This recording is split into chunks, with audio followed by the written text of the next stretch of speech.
Lord.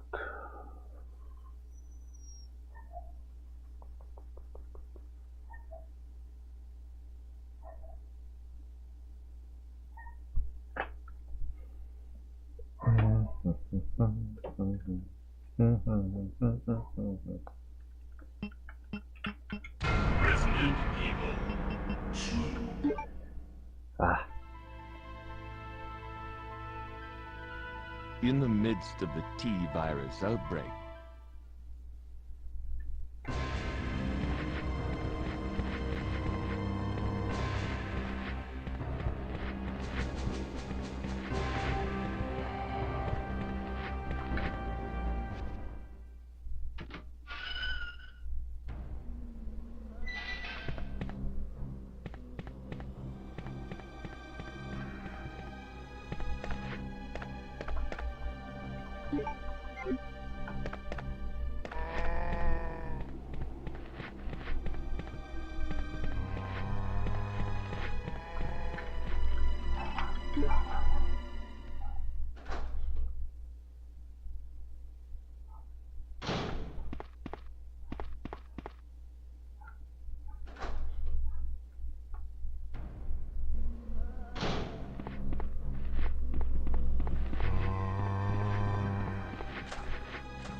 Wow.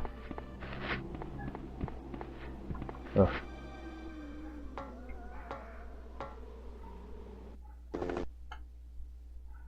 One code.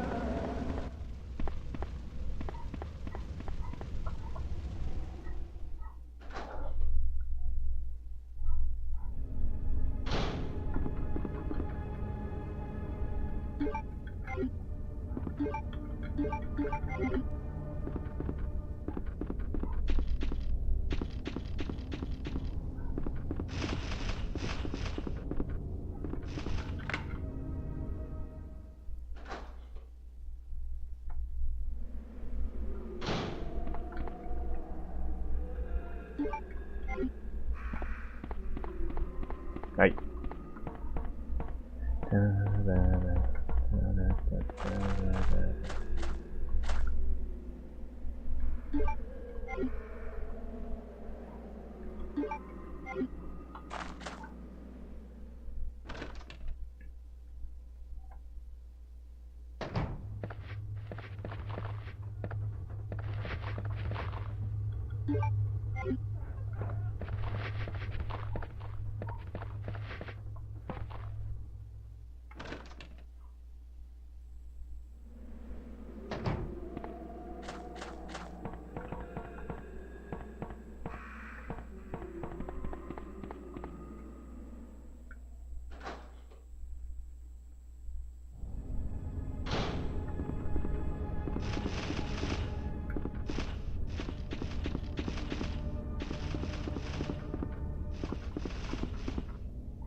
Ahí.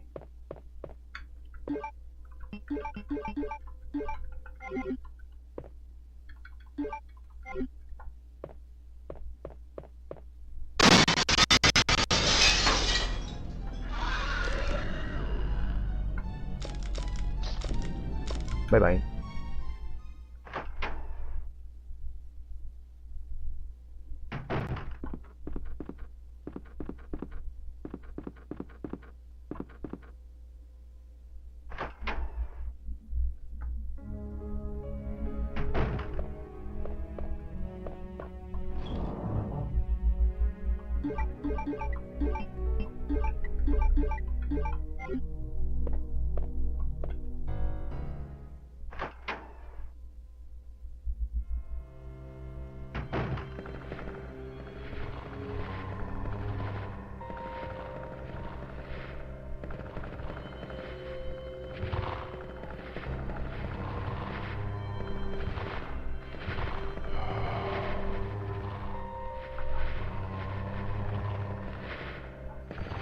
Oh shit.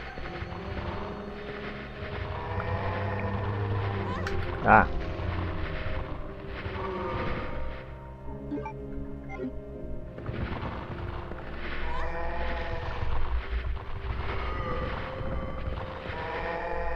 Ah.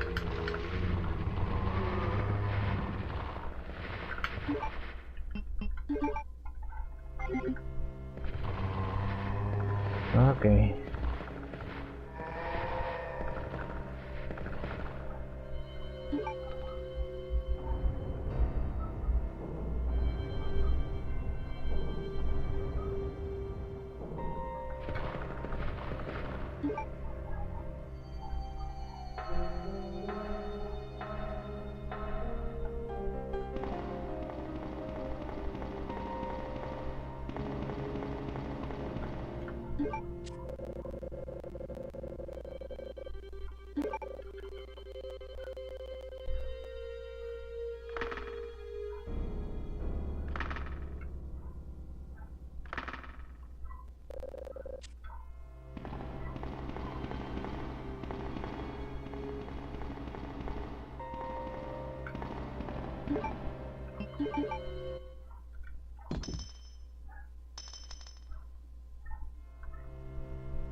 Zombies. Ah.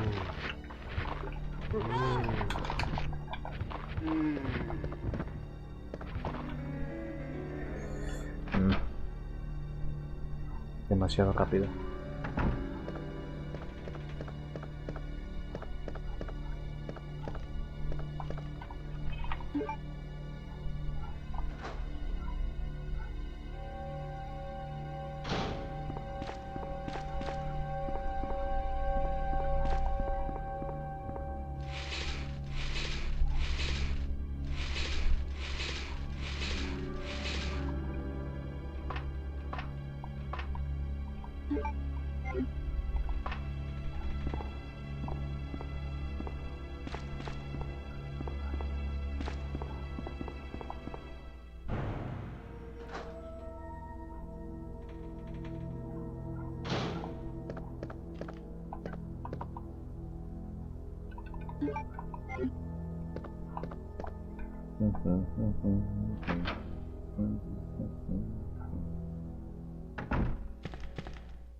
Ah!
No zombies. No.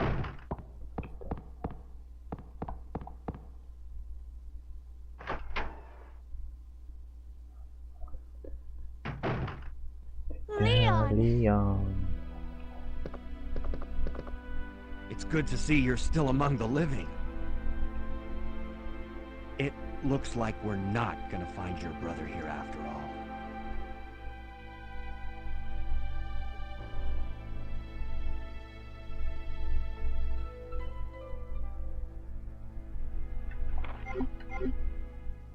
There's no reason for us to stay any longer than necessary. Let's split up, look for any survivors, and get out of here. Right. One last thing. Here's a radio. Take it. That way we can keep in touch if anything happens.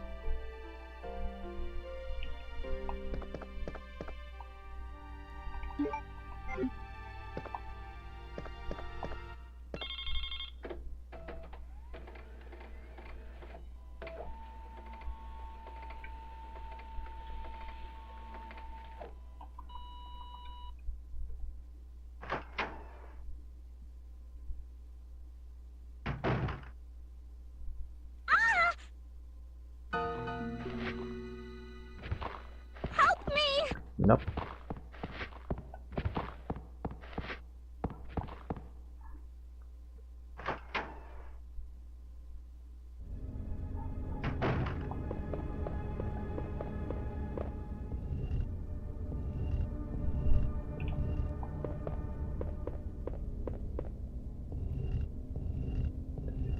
Cuatro, 5, 6, 7, 8, 9.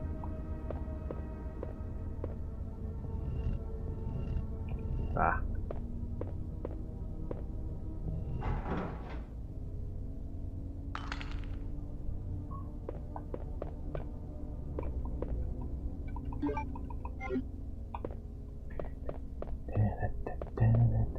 Five.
Ay.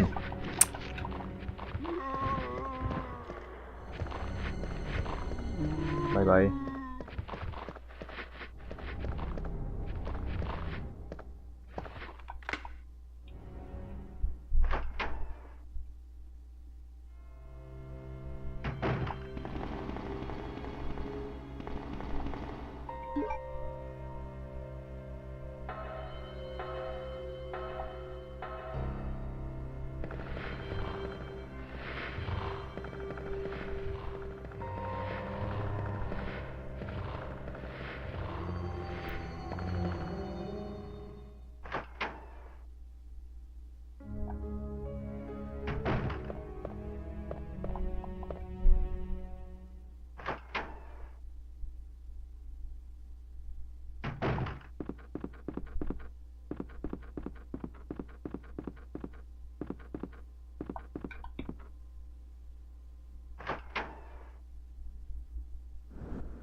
Ay, me da ganas de patearlo. Muévete.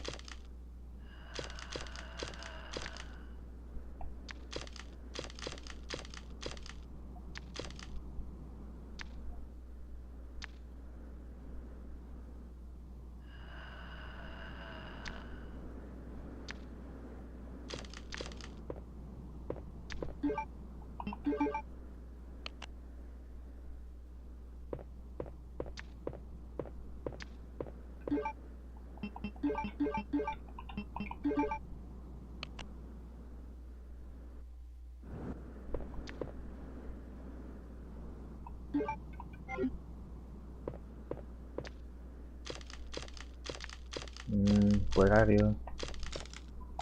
No, bye.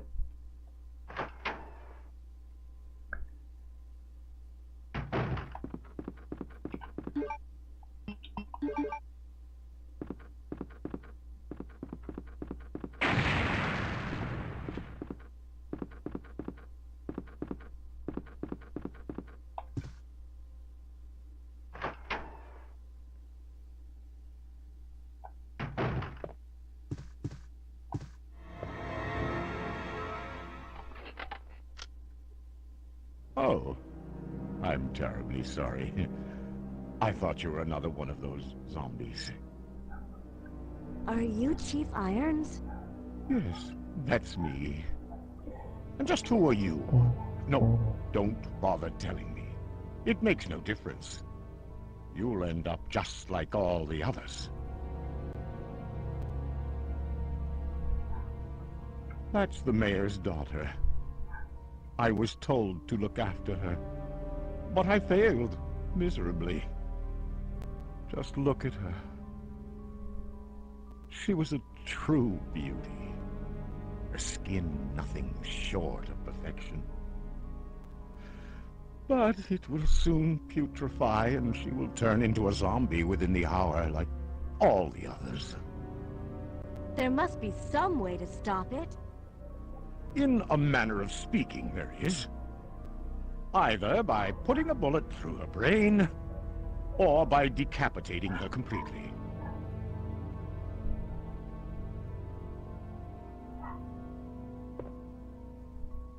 And to think that taxidermy used to be my hobby. But no longer. Please, I'd really like to be alone now. Okay.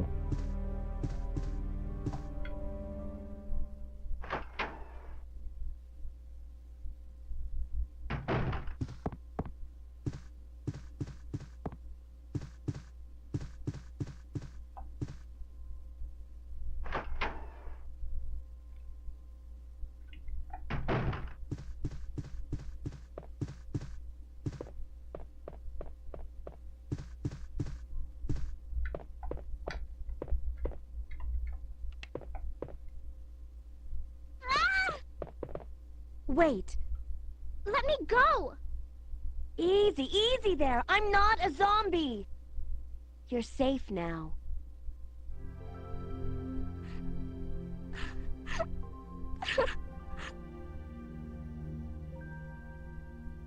My name's Claire. What's yours? Sherry. Do you know where your parents are? They both work at the Umbrella Chemical Plant, near the city limits. The chemical plant? Then what are you doing here? My mom called and told me to go to the police station because it was too dangerous to stay at home. From the look of things, I'd say she was probably right. But it's dangerous here as well. You'd better come with me. But there's something out there. I don't know what it is, but I saw it. Much larger than any of those zombies. And it's coming after me! What was that? That's what I was telling you about! It's here! Sherry, wait!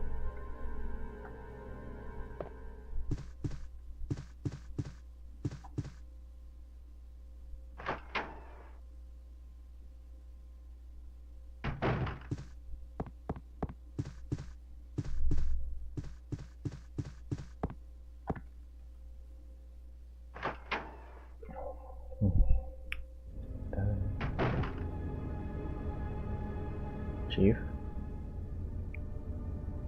Chief?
Bye bye.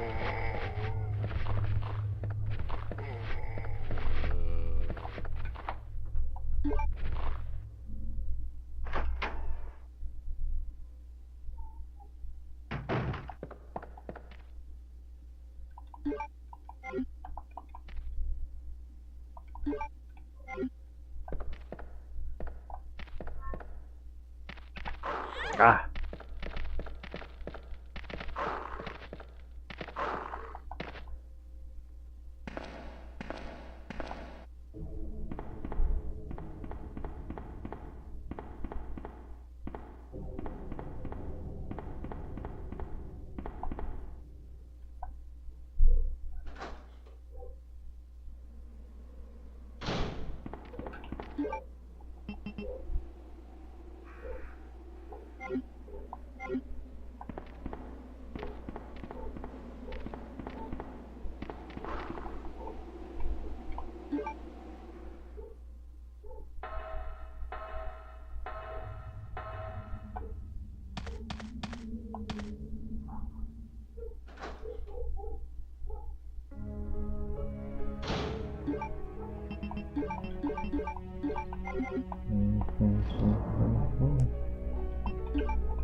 It's here. It's here. It's here. It's here. Let's go.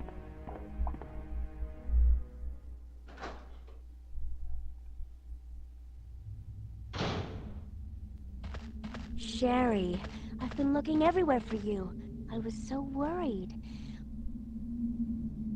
We've got to go now, honey, okay? If we stay here, that monster will find us. Let's go. No.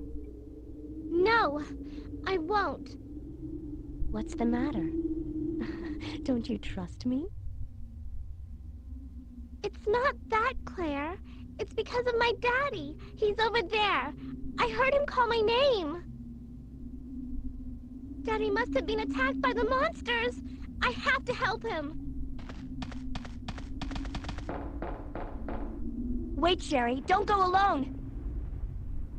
Sherry! Sherry!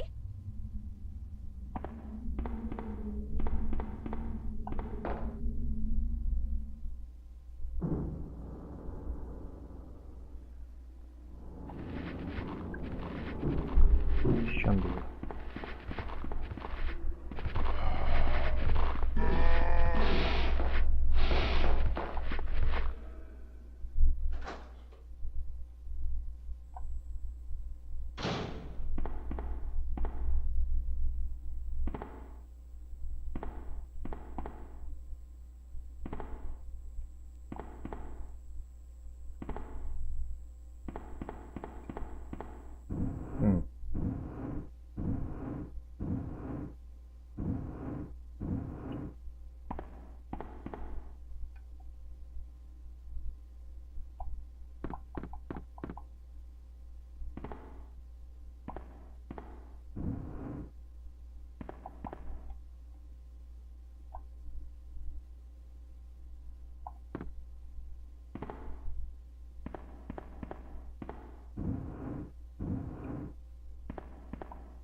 8.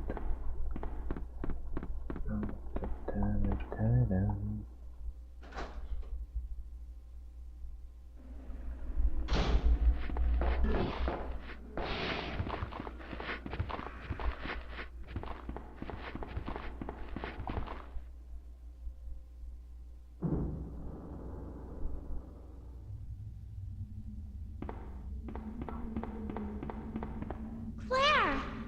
Are you there? Sherry, are you okay? Did you find your dad? Yes, I'm okay. But I couldn't find him. But I did find something else for you. Here!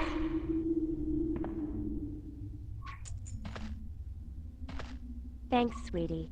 Now, why don't you come over here? I want you to stay with me. Claire! I can't reach the ventilation hole anymore. But don't worry, I'll find another way. I can take care of myself. Wait, Sherry, come back! Sherry! Sherry! Do you read me, Claire? We now have access to the back of the parking lot. Got it. I'm getting out of here and heading to the sewer. Can you meet me there? I'm on my way. I'm on my way.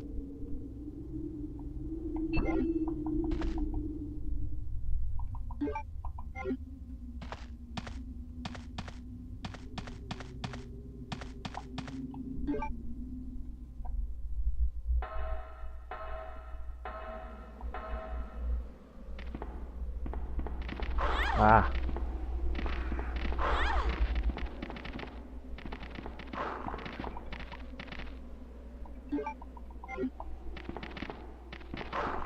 Oof.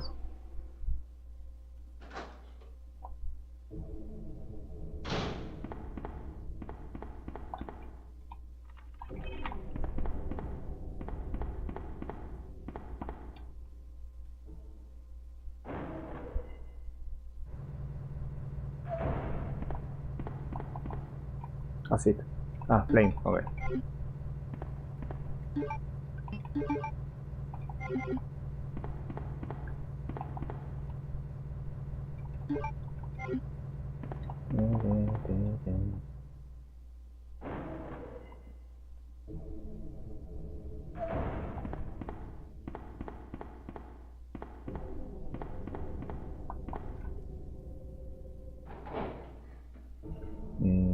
Dogs.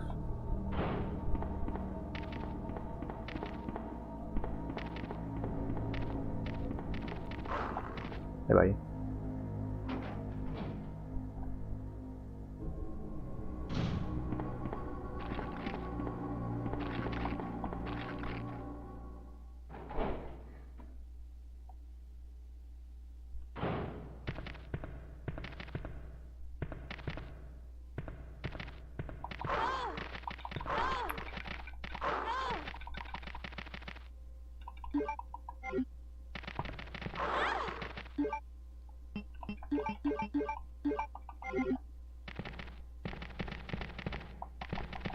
Ah.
Yay.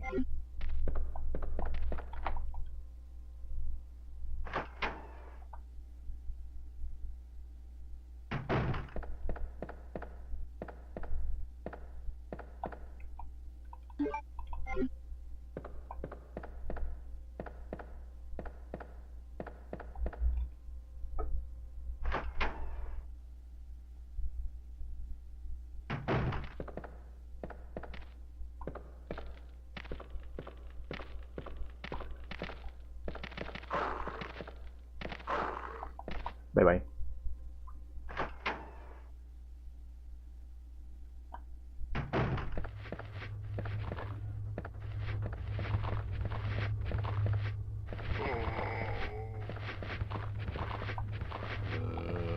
Ah. Precisión, precisión, precisión. Ahí. Bien.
Ah.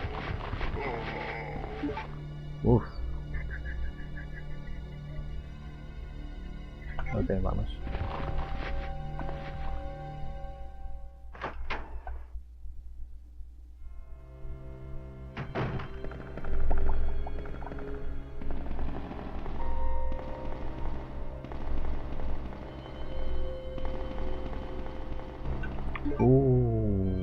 Weapon.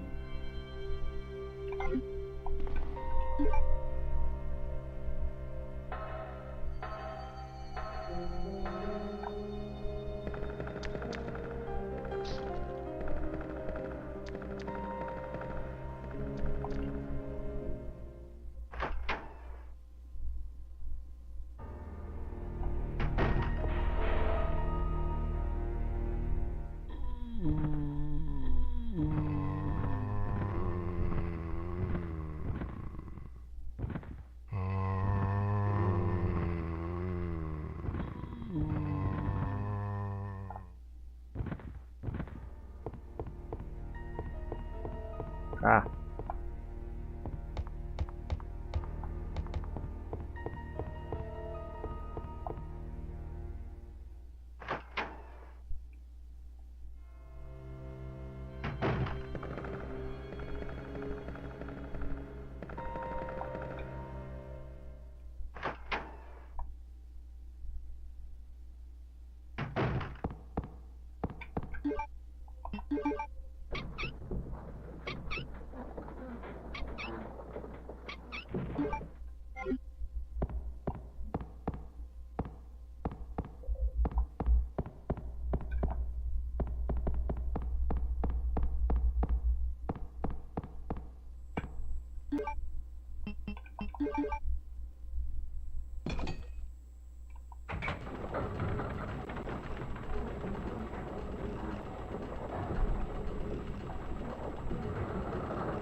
Bye bye.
Claire! Yeah.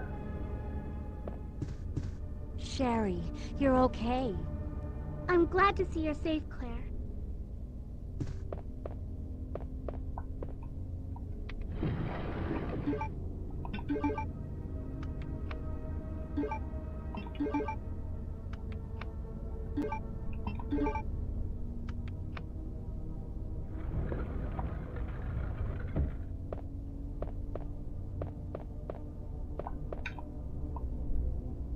Claire! I'm going down there. Stay here and wait for me, okay?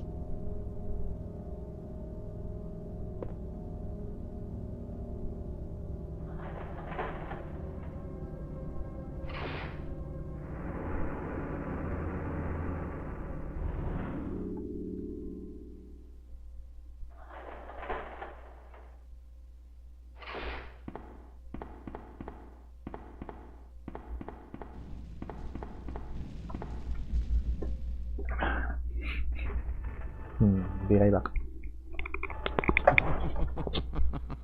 So you've made it this far. Not bad, girl. But I'm not letting anyone leave my town.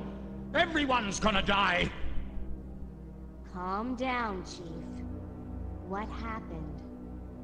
Shut up! You couldn't possibly understand what's happened. Those monsters from Umbrella have destroyed my beautiful town. How could they do that to me after everything I've done for them? So it's true. You have been working with Umbrella. Then you must know about the G-Virus. What is it? Tell me! If you must know, it's the agent that can turn humans into the ultimate bioweapons. Superior to the T-Virus in every way. Dr. William Birkin is the genius behind the project. William Birkin. I'm sure you've already seen his little girl running around here somewhere. Sherry, isn't it? In case you haven't already figured it out, the monster that's been tearing my precinct apart is yet another product of the G-Virus. An ultimate bioweapon. Umbrella must be trying to cover its tracks. But if I have to go, I'm going to take you with me. What the? Ah!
Oh, shut up.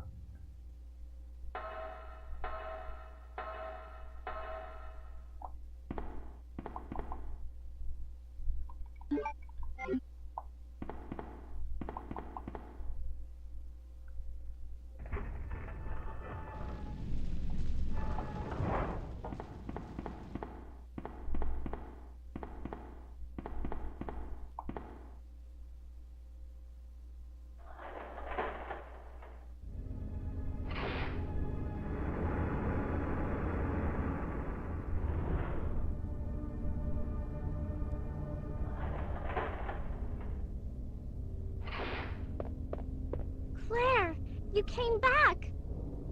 I can't believe the man who developed the G-Virus is actually her father. What's wrong, Claire? It's nothing. But I think I found a way out of here. We should be able to find someplace safe if we can just make it out of town. But... Don't worry, I'll protect you. I promise. But you have to make sure you don't leave my side.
Come on, let's get out of here.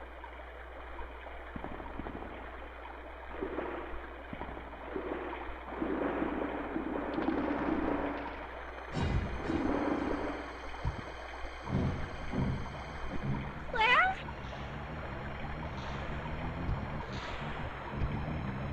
Run!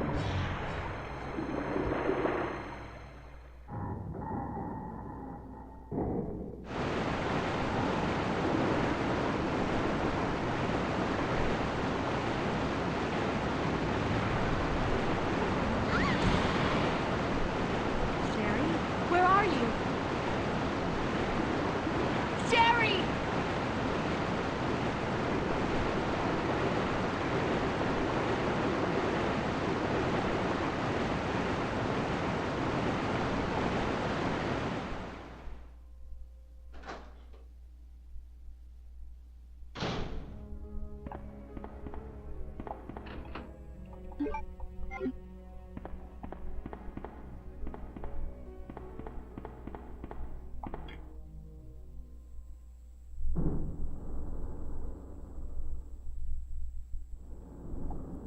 Young. What happened? You're bleeding. I ran into this woman who was in trouble. Her name's Ada. Right after that, someone tried to kill me. Nearly succeeded, too. Ada went after the sniper, but I'm worried about her. You gotta find her before something happens. But you've been shot. I'll be okay. It's Ada I'm worried about.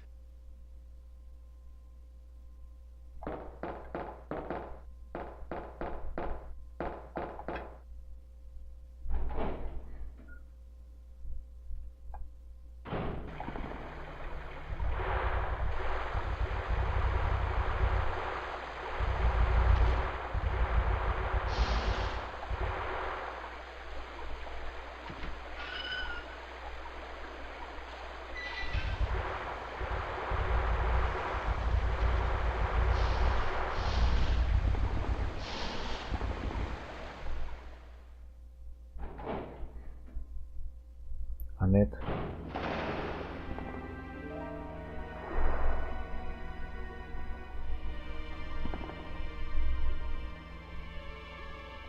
Are you alright? What happened? Get away from me. You just want my husband's G sample, don't you? But no one will take that away from me. No one. Husband? Then you must be Annette. How did you? We don't have time for that. Sherry is lost somewhere in the sewer system. I have to find her. What? I told her to go to the police building. Why is she here? Now Sherry and the G sample are both in danger.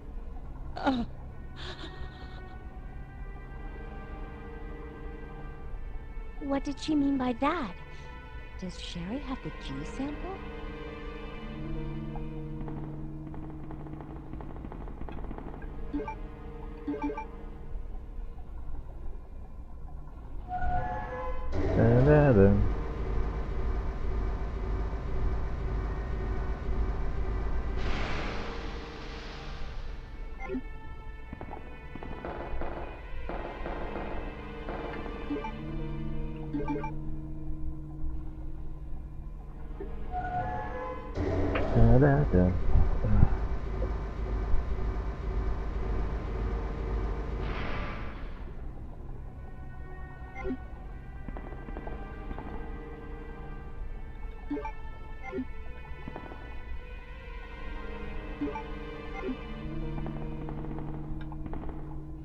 Hey.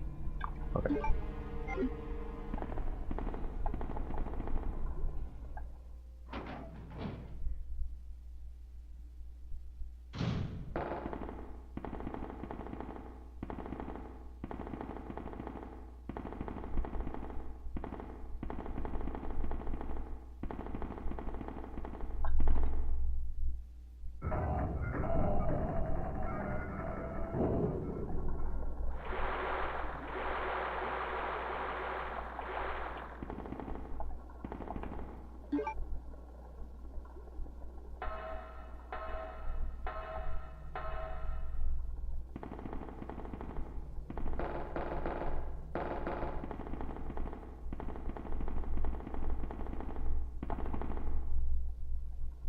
Ah.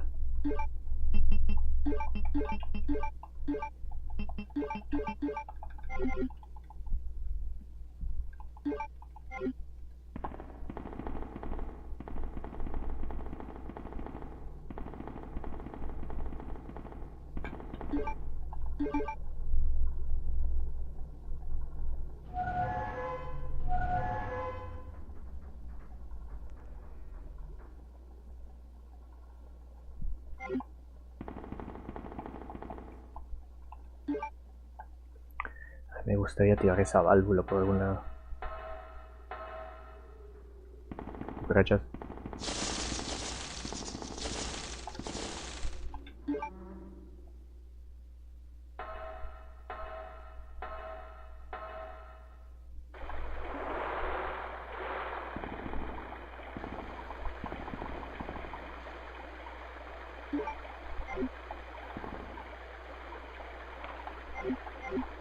No, eso no. Eso.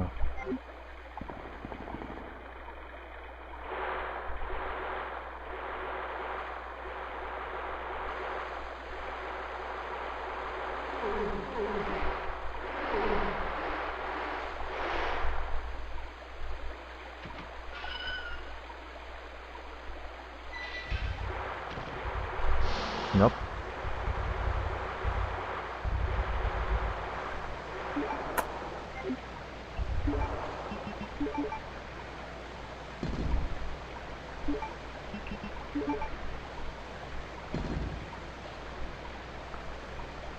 Ah, 13.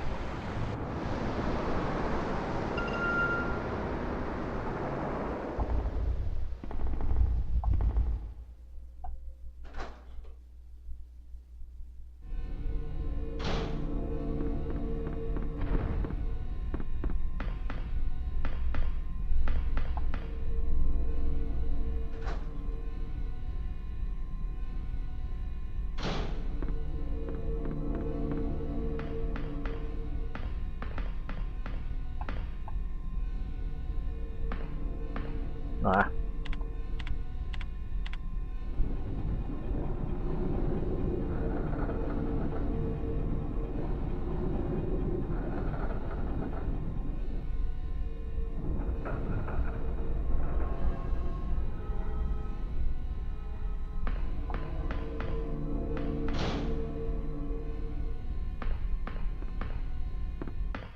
Sherry, you're okay.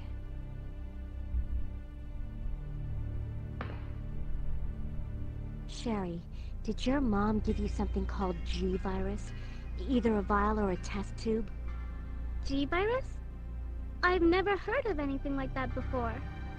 Are you absolutely sure? If you give it to me, I'll hold on to it for safekeeping. But I really don't have anything. It's the truth. But why would her mom say something like that?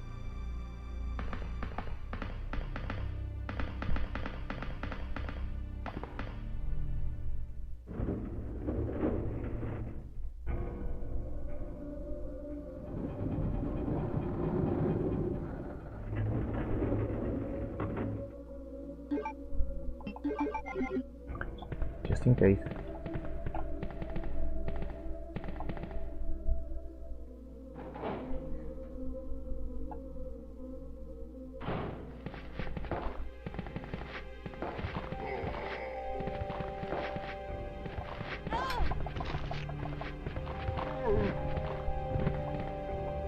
Son.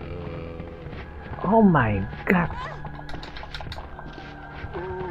That kid.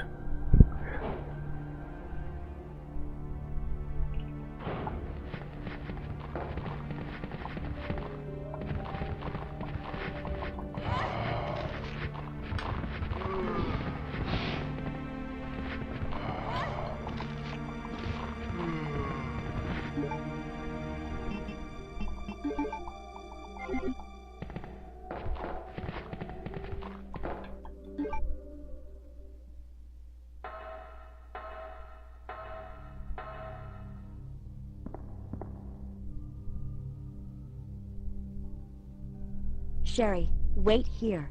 I'm going to check it out by myself. Okay, I'll wait here, but hurry back.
Okay, Sherry, let's go.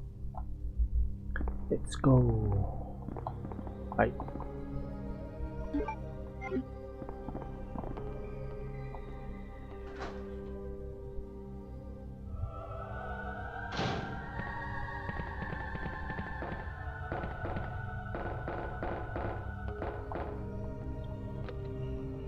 Aha.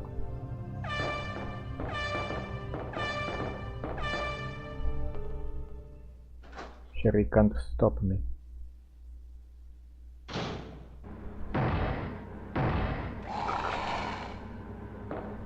Claire? What was that? Your father.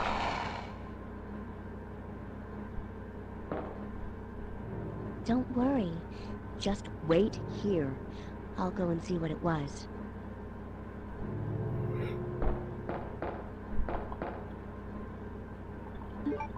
I don't know.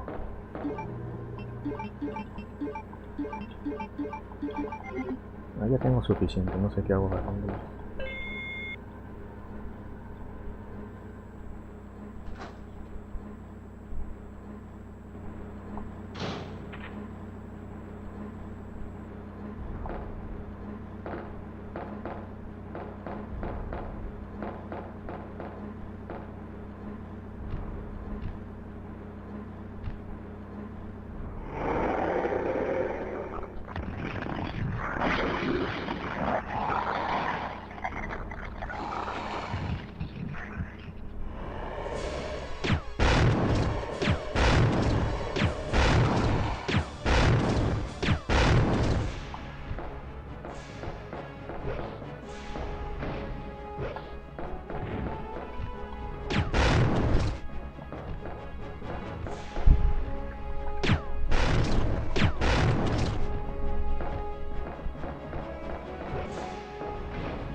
What the?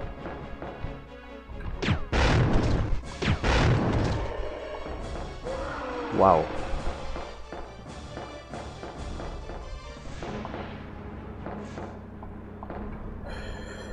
Ah.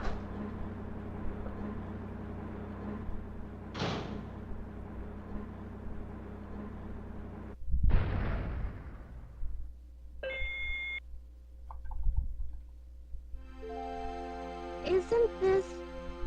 That's okay. You keep it. I'm sure it'll keep you safe. Wait here for me, okay? I'm going back to look for your mom. Thanks, Claire. Even though I'm an only child, neither of my parents ever spent much time with me because of their work. But now that you're with me, I finally have someone to rely upon. Sherry.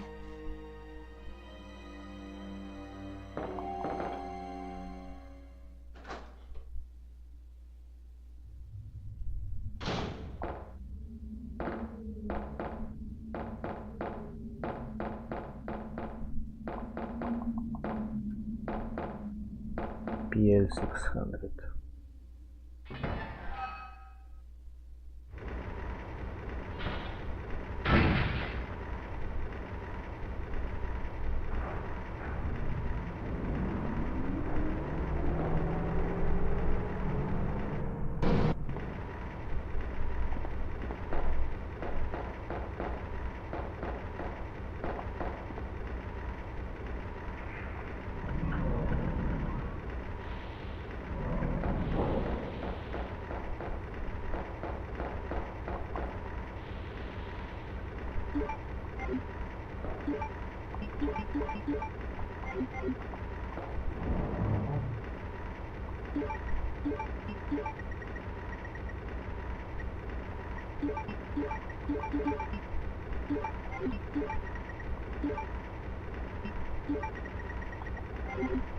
Okay.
Bye bye.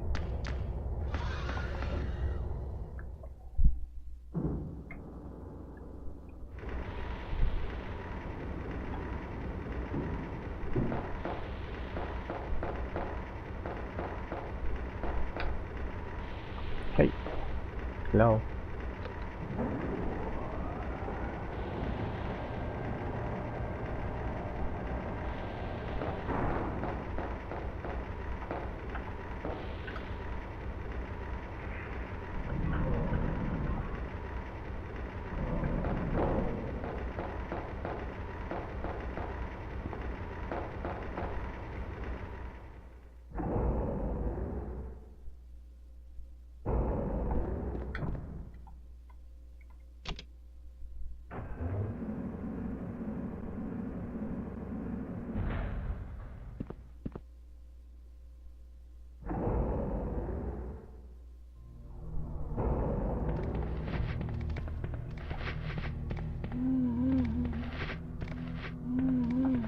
Ah.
Main fuse.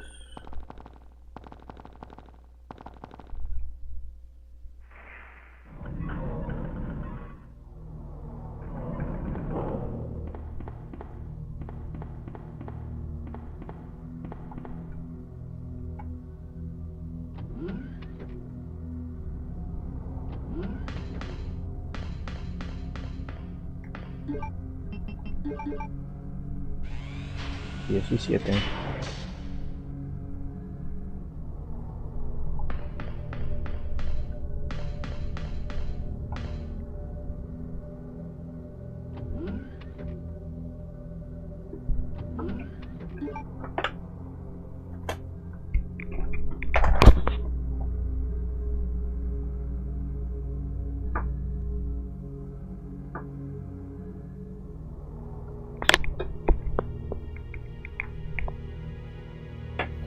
Ah.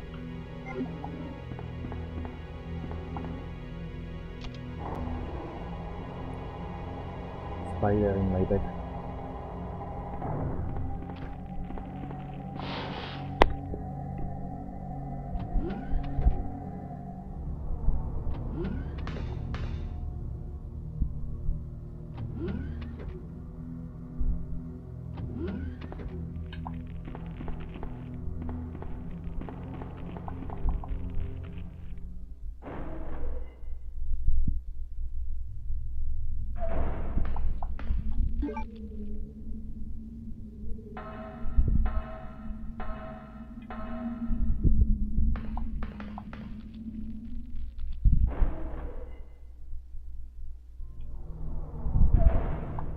This part.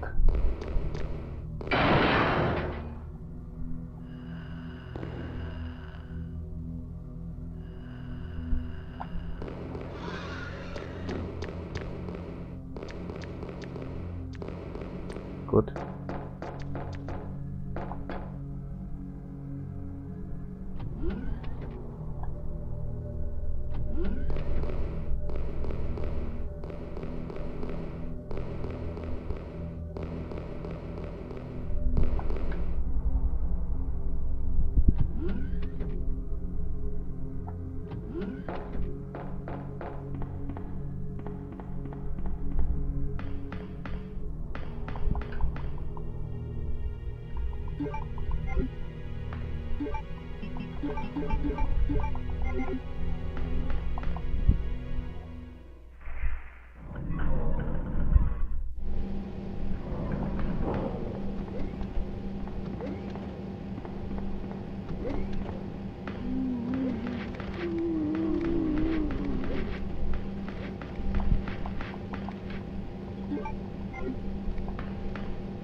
Ahí.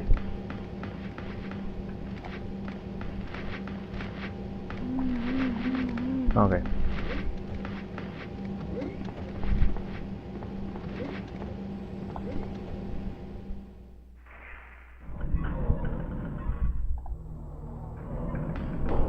Ay. Este control no está bien.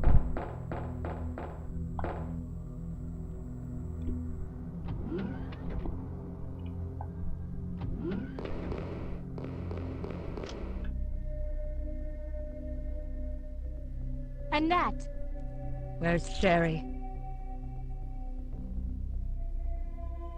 But I asked her, and she's never even heard of the G-Virus before. Which room? Tell me.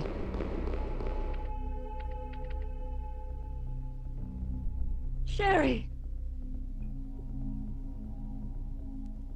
No! Annette! The sample's inside the pendant Sherry's wearing. Hey, come back.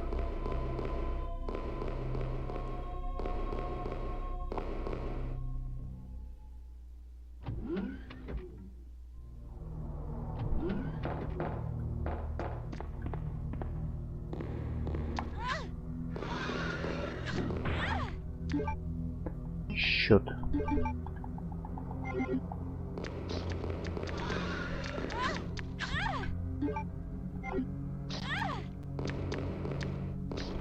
Ah.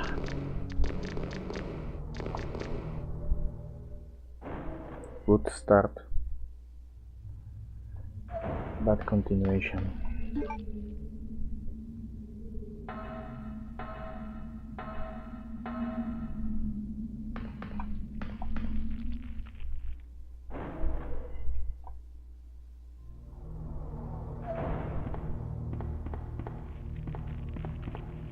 Ah.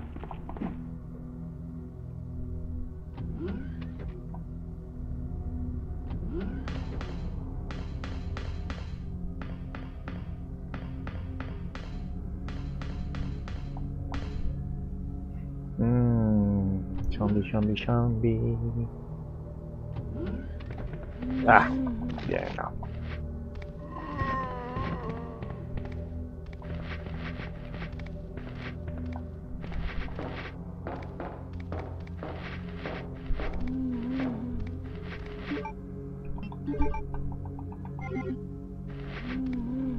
Bye-bye.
Sherry!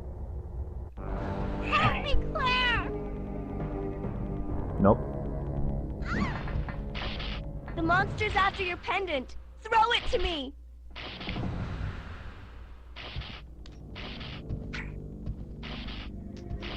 Good girl. Now run, Sherry!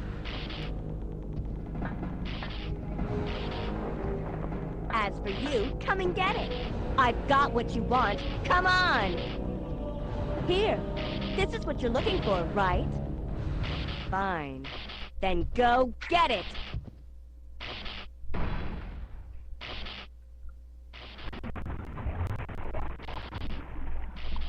Sucker. The self-destruct sequence has been activated. Repeat, the self-destruct sequence has been activated. This sequence may not be aborted. All employees proceed to the emergency car at the bottom platform.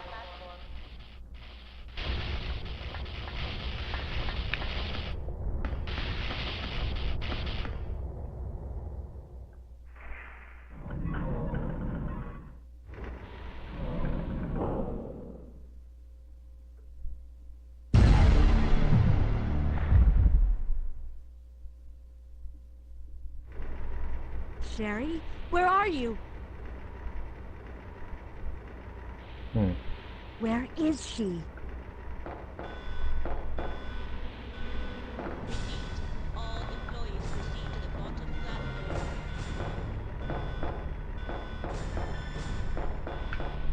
Repeat, all employees proceed to the bottom platform.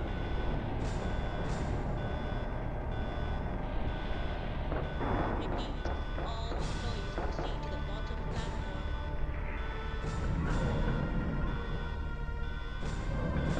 Repeat, all employees proceed to the bottom platform. Repeat, all employees proceed to the bottom platform.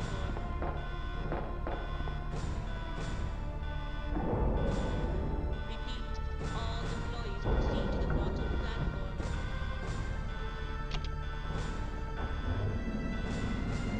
Repeat,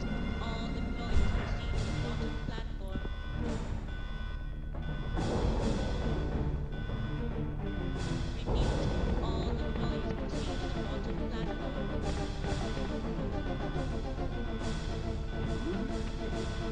Repeat, all employees proceed to the bottom platform.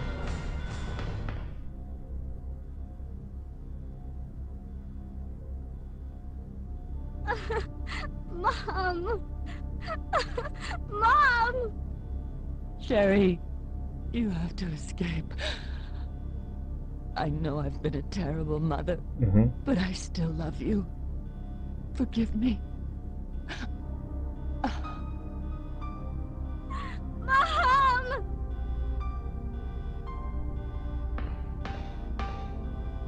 Sherry, we have to go now.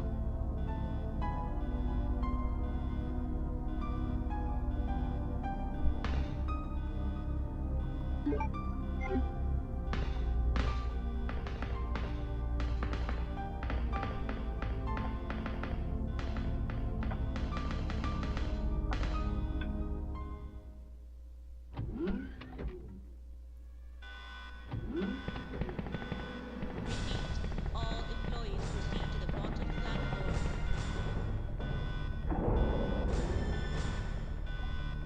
Repeat, all employees proceed to the bottom platform.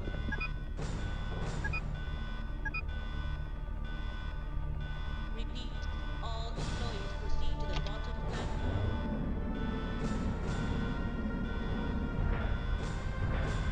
Repeat, all employees proceed to the bottom platform.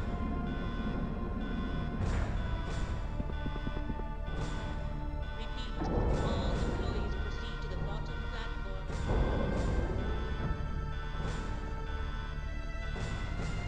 Repeat, all employees proceed to the bottom platform.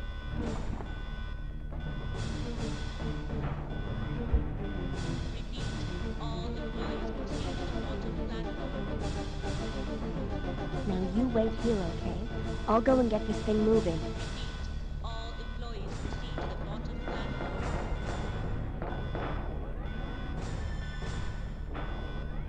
Repeat, all employees proceed to the bottom platform.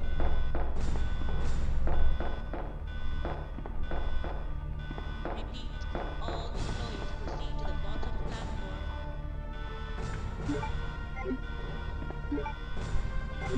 Repeat, all employees proceed to the bottom platform.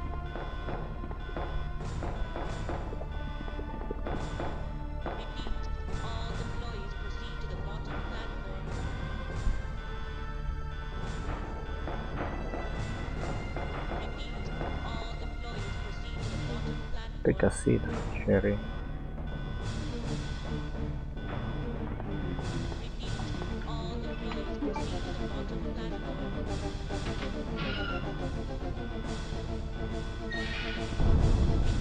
Five minutes until detonation.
Bring it.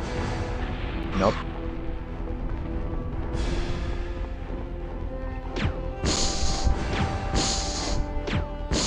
Here, use this! Who are you?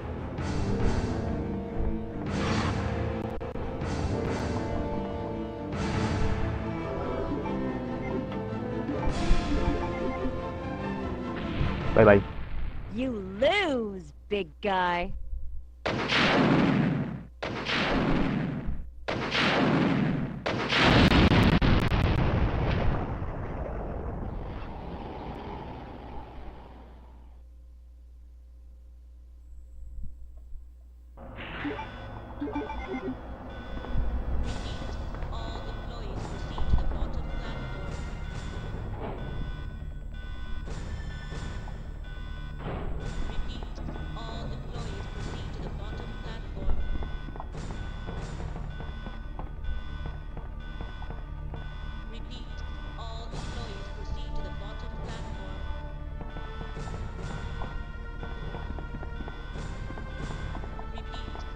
Ay.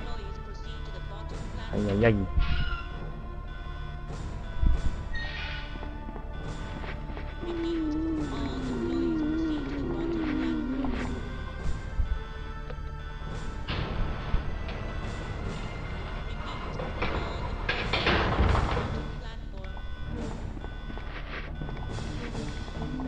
Ah.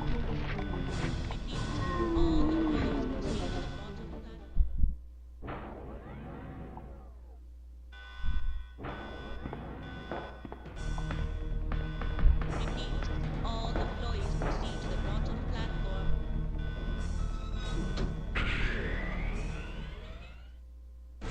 20.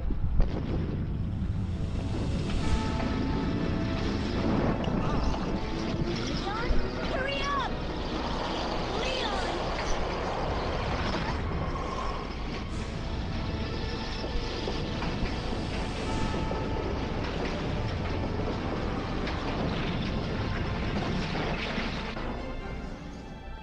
Leon!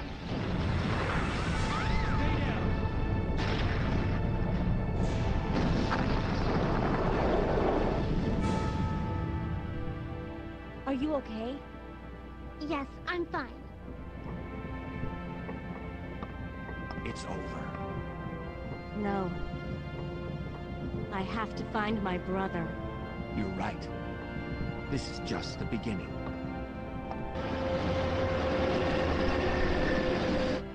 Ah, my God has protected you. It will always be with you. Claire. Sherry.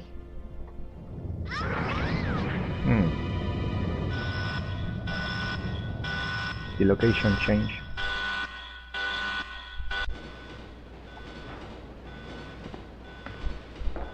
What was that?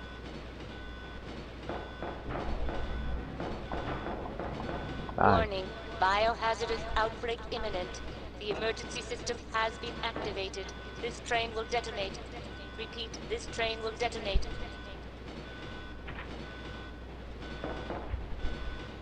No! What's wrong with this thing? I don't know. The door won't open.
Living Dead of the Night. Warning. Yep. Warning. The self-destruct system has been activated. Each train compartment will detonate sequentially. Repeat, each train compartment will detonate sequentially. Leon, stop the train! I can't. The door to the control room is locked. What is it? Sherry, get back!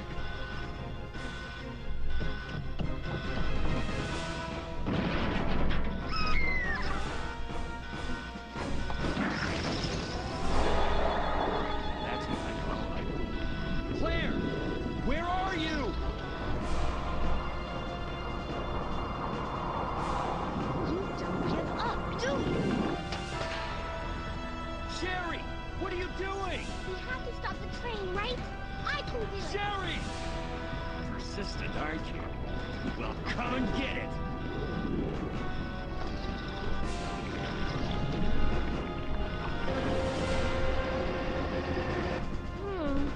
Which one's the right switch? Maybe this one? Sherry! Claire! Ah! Can't hold on much longer. Push the switch over there! Got it!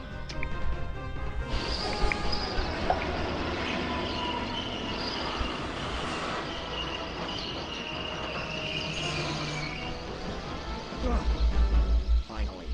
Are you okay, Sherry? I'm okay. Where's Leon? Leon? Leon! Right here. Leon! You're both safe. Just die. We've got to get out of here. Move it! Go!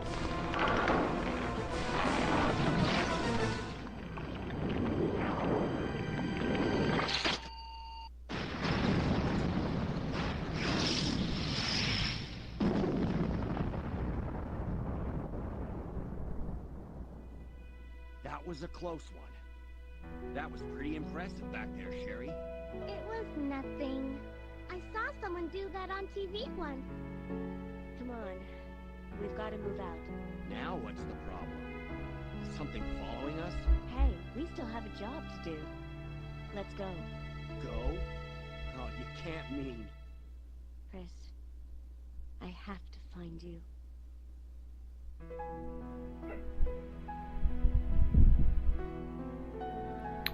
1.28.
Yay!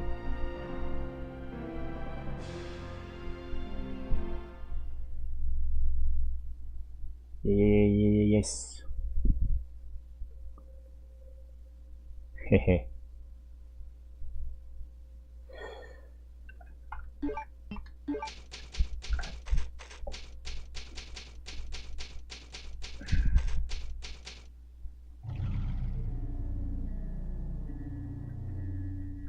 Okay, what's missing? Leon A, rank A.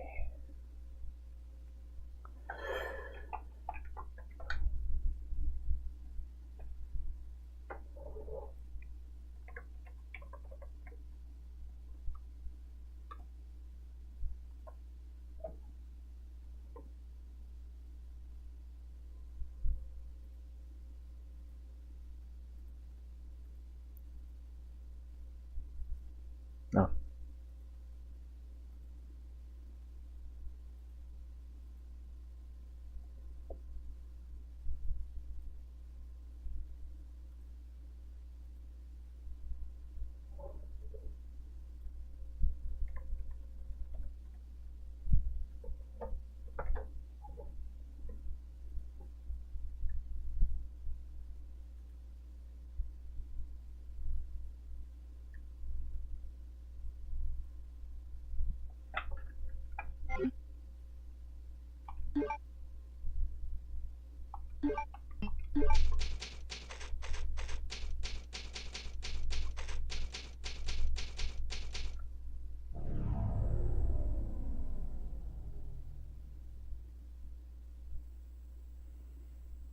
Mm-hmm.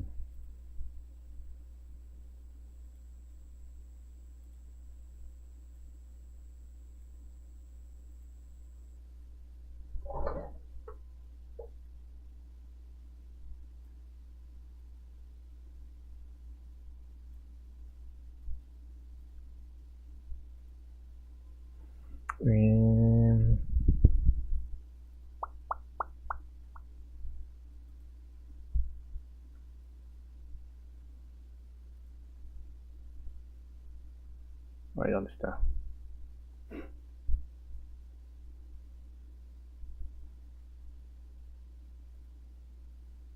Show. Ah.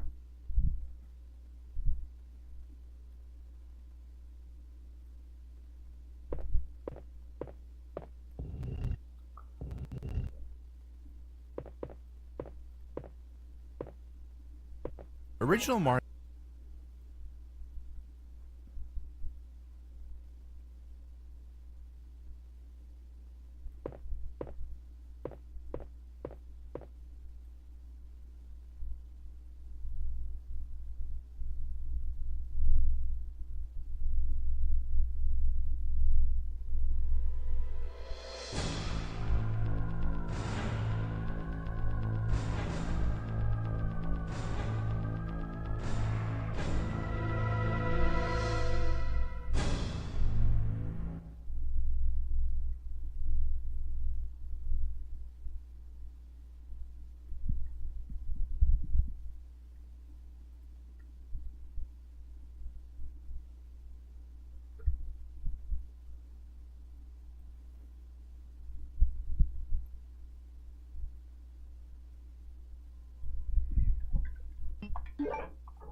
In this video, I'm gonna reimagine the original Super Mario World in 3D. I'm gonna make absolutely everything in levels 1, 2, and even Yoshi's Island itself, starting with this guy.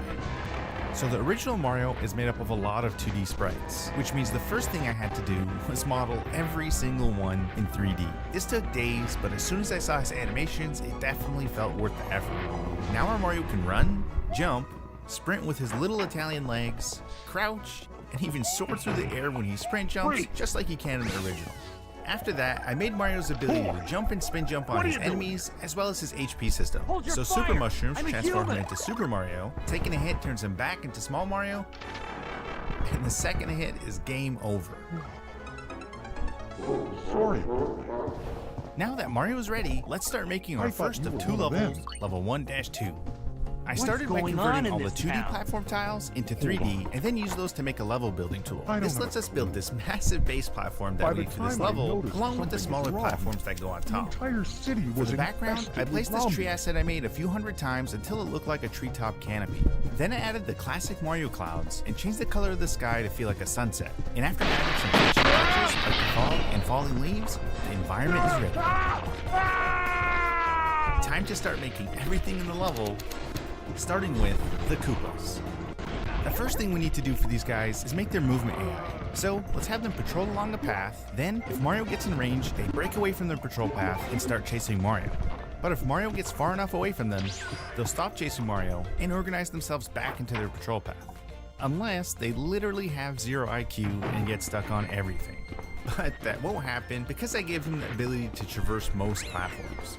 So Mario can defeat Koopas with a single spin jump, but if he normal jumps on one, it drops its shell and becomes a shellless Koopa. I didn't know this, but if Mario walks into it while it's vulnerable, he actually kicks it automatically. Finish him.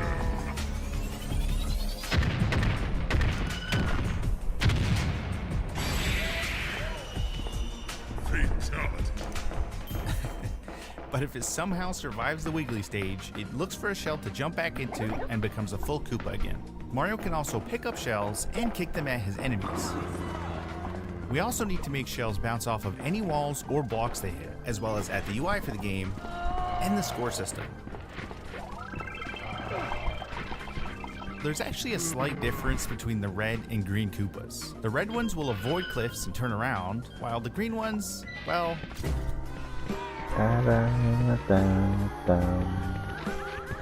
Alright, the Koopas are ready and look great in the level, but there's one more problem. Since the Koopas immediately run at you the second you're in range, you never get an opportunity to get that perfect one-up with the shell like you can in the original.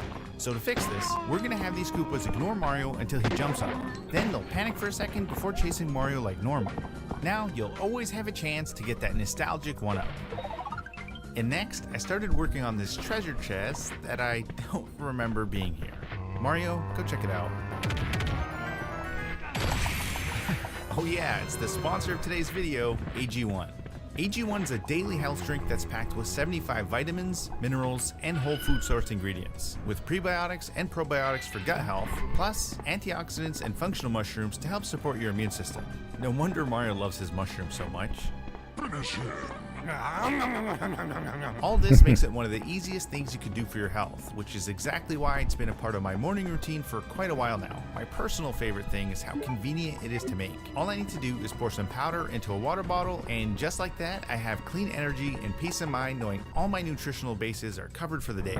And honestly, if it's good enough for a 7-time Olympic gold medalist, it's definitely good enough for me. So, what are you waiting for? Use the link in my description or scan the QR code to get a free bottle of vitamin D3 and K2, plus a welcome kit that comes with 4 free items with your first subscription of AG1. Thank you to AG1 for sponsoring this segment of the video.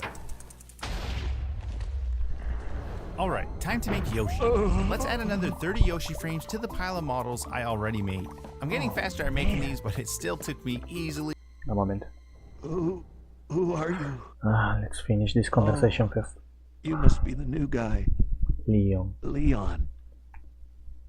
Sorry, but it looks like your party has been cancelled. What happened? About 2 months ago, there was this incident involving zombies in a mansion located in the outskirts of this city.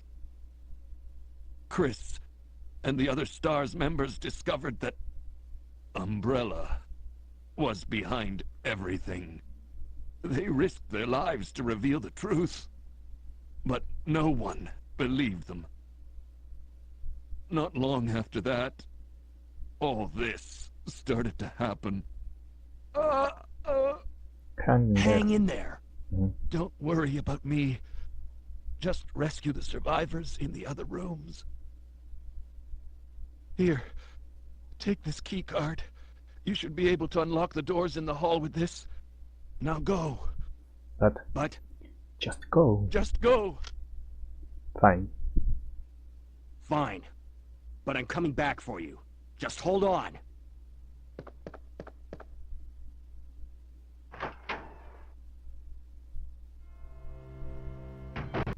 10 hours. Maybe I should stop making these models 1 pixel at a time.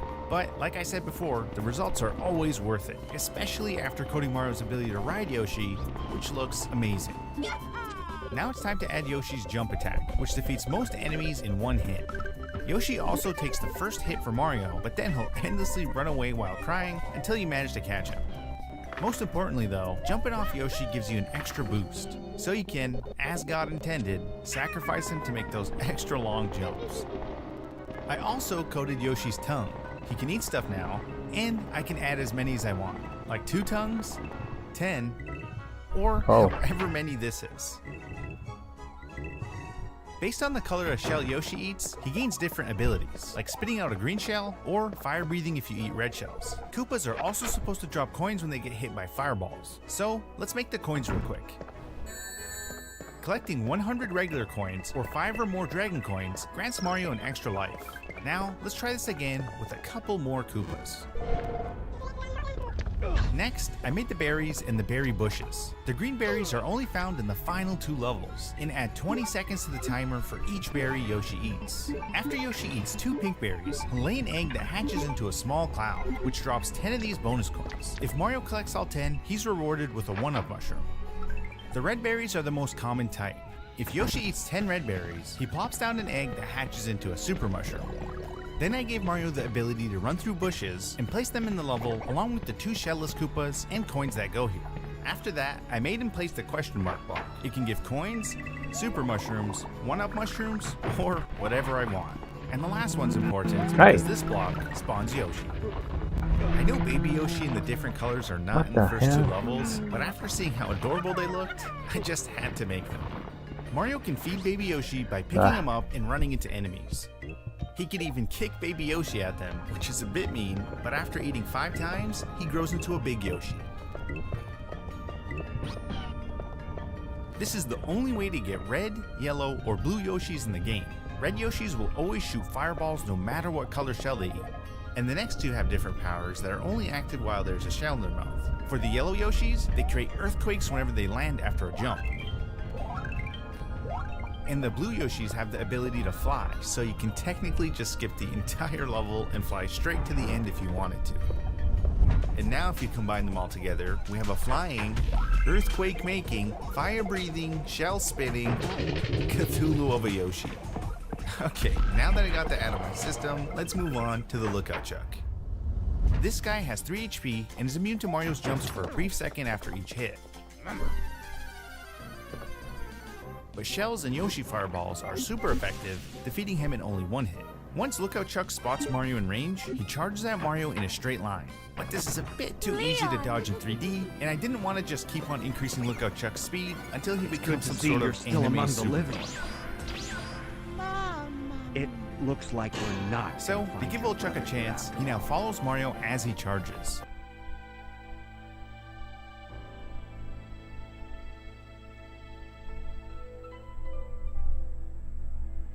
There's no reason for us to stay any longer than necessary. Let's split up, look for any survivors, and get out of here. Right. One last thing. Here's a radio. Take it.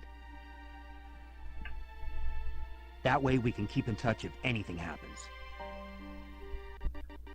This is looking good, but I still don't like how he faces away from Mario and then instantly turns and charges. So, I gave him a little hop to help visualize his attack. And after adding a couple more things like these coins and this checkpoint, this part is done and we can move on to the Monty Mole. The personality of the Monty Moles is all in the way they move, so instead of having them run straight towards Mario, let's have them trail and drift as they approach. This really helps make them feel pesky and way too fast for their own good, which fits them perfectly. Monty Mole also has the ability to hop, and that's when I ran into this problem. They would jump on each other a bit too much and form into some kind of boss from Elden Ring. I'm not going to place this many in the level, but still, they shouldn't stack on top of each other at all.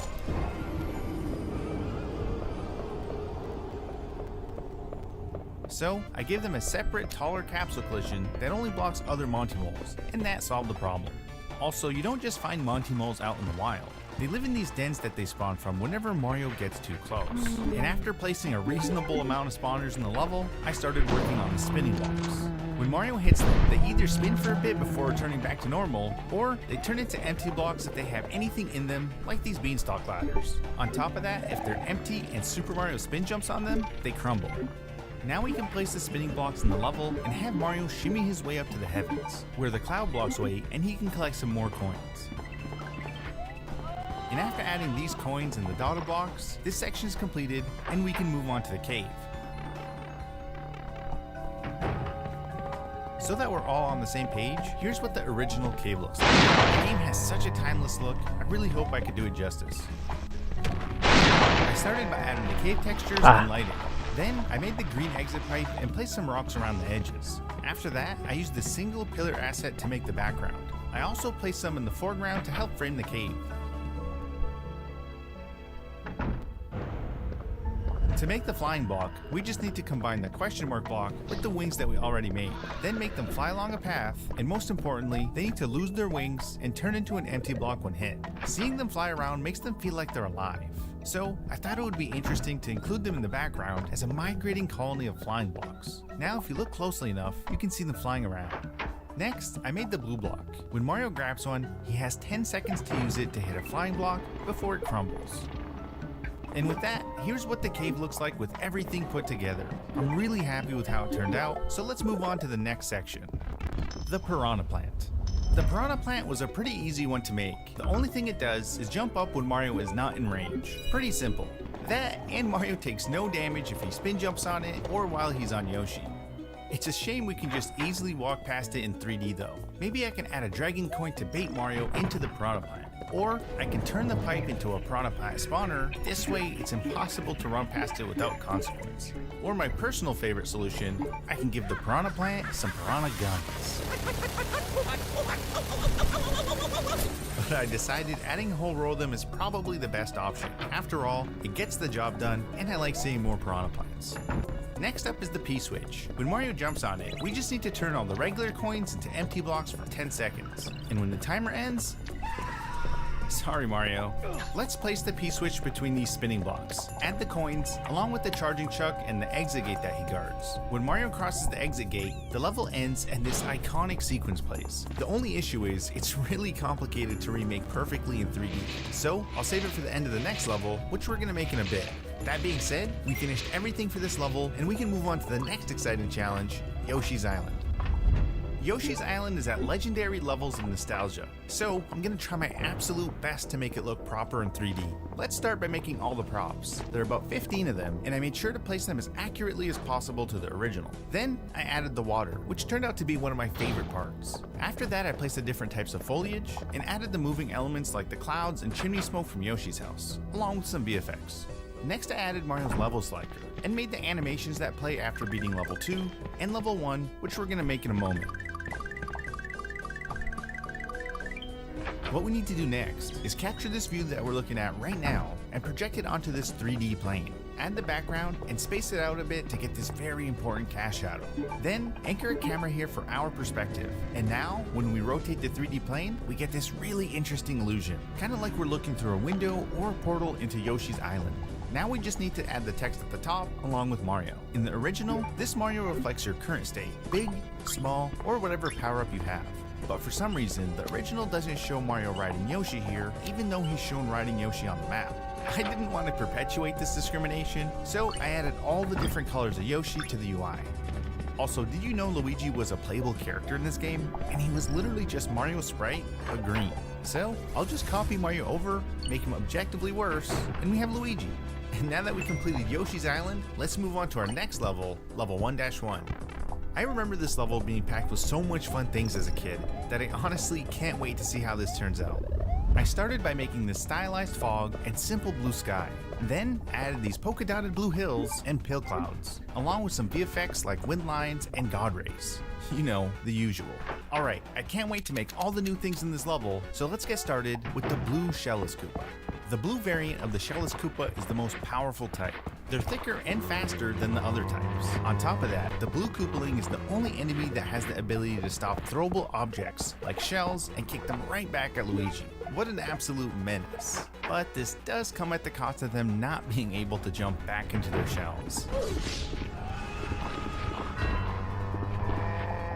One of them slides down the slope right when the level starts. And unlike the other types, Luigi doesn't just instinctually kick it in the face when it's vulnerable. You take damage instead. Foul creature. Let's add this dragon coin and move on to Rex. Rex is a pretty simple enemy. When Luigi jumps on one, it suffers tremendous brain damage, but gains the ability to run a bit faster. And the second hit puts the poor thing out of its misery. Also, if Luigi's feeling merciful, a single spin jump sends it to the afterlife. So let's add a couple of them here, along with the flying block that has one of my favorite power-ups in it, the Fire Flower. For the Fire Flower, I started by creating its color palette for both Luigi and Mario. Then I made the Fireball model, along with its material and VFX. I thought it would be interesting to experiment with the Fireball's physics, but I didn't like how they would just slowly stop bouncing and eventually just roll on the ground. So I just kept it like the original. Also, Mario is only supposed to shoot fireballs out of his right hand, but instead, I made him switch his firing hand with each shot and made this seamlessly blend with all of Mario's running and jumping animations. The other thing is, when Fire Mario spin jumps, he shoots 2 fireballs, but this feels a little bit lackluster in 3D. Luckily, I coded it to easily shoot any amount of fireballs we want, like 10, 100, or as much as my computer can handle. Wow.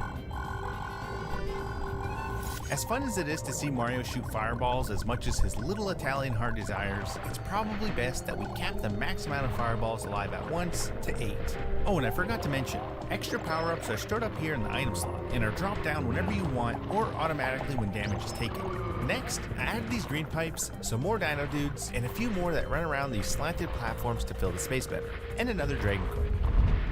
This next part of the level has some piranha plants, as well as this cheeky mushroom that pops out of this bush whenever Luigi walks too close.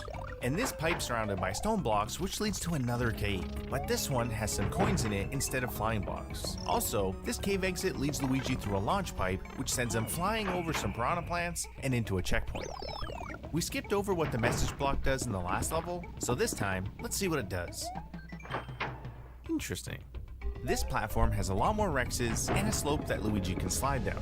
I did run into a sliding bug though, but eventually I managed to fix it and made Luigi damage enemies while sliding. Moving on, we have the Bonsai build. I really wanted Bonsai build to look exactly like his original sprite, so I modeled him without using any voxels. That, and I may be a little bit traumatized from making more than 100 models 1 pixel at a time. Anyways, all we need to do is make them fly in a straight line, add the trivia effects, and have them die if Luigi jumps on them. The challenging part with the Bonsai builds. How do we spawn them into the level? We know that he spawns off screen in the original. The problem is, in 3D, we can see what's ahead of us, so they can't just spawn out of thin air. Originally, I thought the only way to solve this problem was to add cannons, but there's a couple of problems. One cannon is way too easy to walk past, and a whole row takes up way too much space. So I tried making Bonsai builds follow Luigi so they can provide more of a challenge, and I wouldn't need to place as many cannons. But ultimately, I still don't like how I'm adding any cannons at all when they're not in the level in the original. So here's my final solution. Now they spawn from underneath the fog and curve onto the level. I really like how this turned out, so I added the rest of the Bonsai builds throughout the level, like at the start, and this bit near the end. Next I added the rest of this section, where Luigi can get this one up if he's fast enough by running ahead and catching it before it falls into this pit. And after building out more of the level, like this spot here and this section, we have the clapping Chuck. This version of Chuck doesn't charge Luigi the moment he's in range. Instead, he tries his best to mirror Luigi's jumps in an attempt to block him from passing. This looks great, but once again, we can just walk right past him in 3D. So, I gave our boy the ability to strafe along a path while still trying to get in between Luigi and the exit gate. And if Luigi manages to jump on his head, he forgets all of that and starts charging again. Alright, thanks for watching.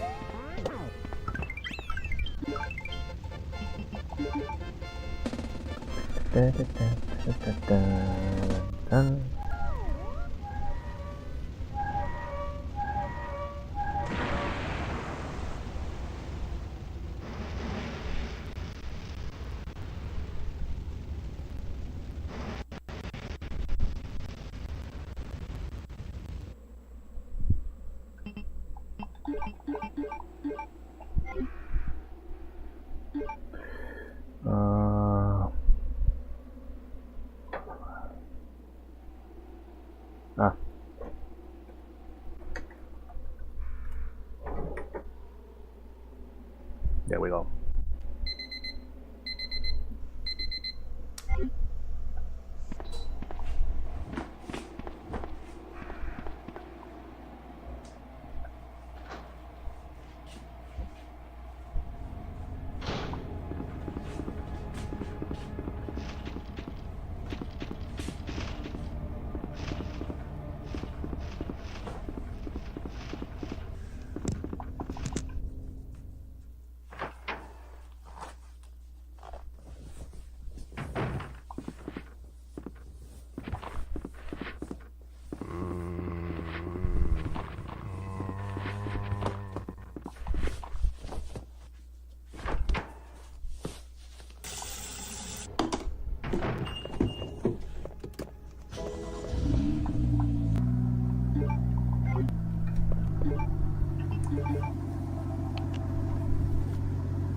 Oh, veo acá. Ahí que estoy haciendo. I got booted out of my spot. I was about to load and they told me to load behind the yellow truck. That one just loaded and it was washing out. So it was my turn and I kept hearing them honk every time I would try to go in under the plant to get loaded. So I already knew that someone else was supposed to load, but no one was pulling up. Like no one was moving. All the trucks were just put. So I was like, okay, let me try again. And then it honked again. No one moved, nothing. So I was like, do I go out? Like I knew the beep meant something, but no one was moving. I wasn't even in yet, so whoever it was could have backed in or told me like, hey, move out the way, like I'm a load. But no one said nothing, so then I parked in, might as well. I was putting in water, I settled it in my drum, and then someone from the loader, I guess they called them from the office and said like, oh, can you tell her to move so one of our trucks could get loaded and then you get loaded after him. So I was like, okay, that's fine. Because we're FOBs, and then that was a truck from the company, from the plant, that needed to get loaded. So I was like, okay, I get it, you know, it's their trucks. So I moved out the way, and then they got loaded, and I got positioned to reverse back into the hopper to get loaded, and then an FOB cuts me. I don't think he did it on purpose, but he cut me, and I had my reverse lights on and my axle down. So I don't know, I don't know, I think they beat him too, but I guess they just let him load. So I had to go do another little loop-de around, and then I'm back in line to get loaded. Just that the job we're doing, we're going in order, so it was my brother that was first that got loaded, then it was me. Then there's another of our drivers that's gonna get loaded, and he was already in line to get loaded next. So I had to tell him like, oh hey, like this happened, blah blah blah. Can you let me get loaded just so that I'm not out of place, you know, because I'm supposed to go second, and he's going third, so I don't want to get out of order. Obviously he understands. Wasn't a big deal if I made things. Sorry, enjoy this sunset. I don't from the real. Ay!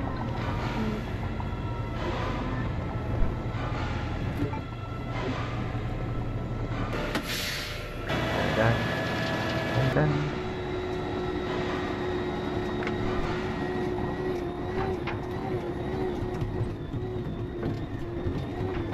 What? ¿Qué le pasa al camión?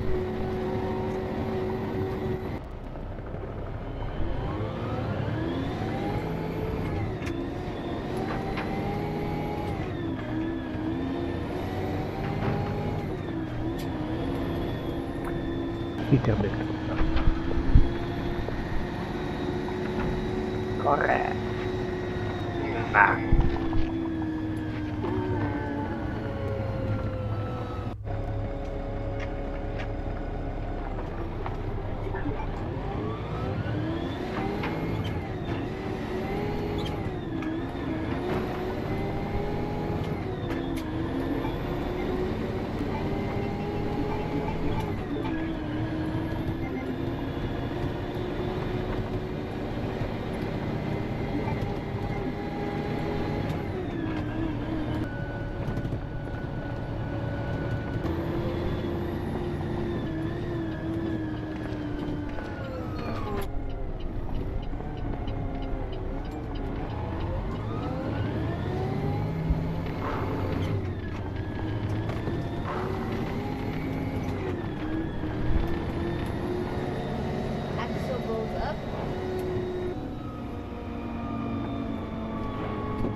Truck is still unloading, so that's good.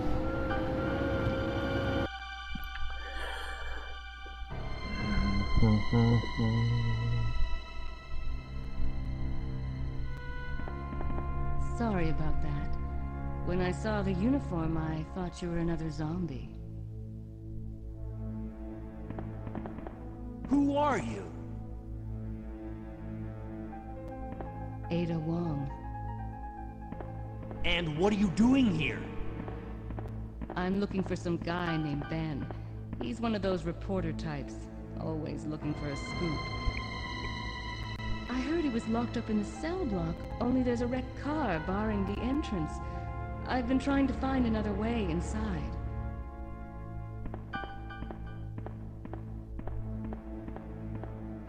If we work together, we can move this thing. Give me a hand here, will you?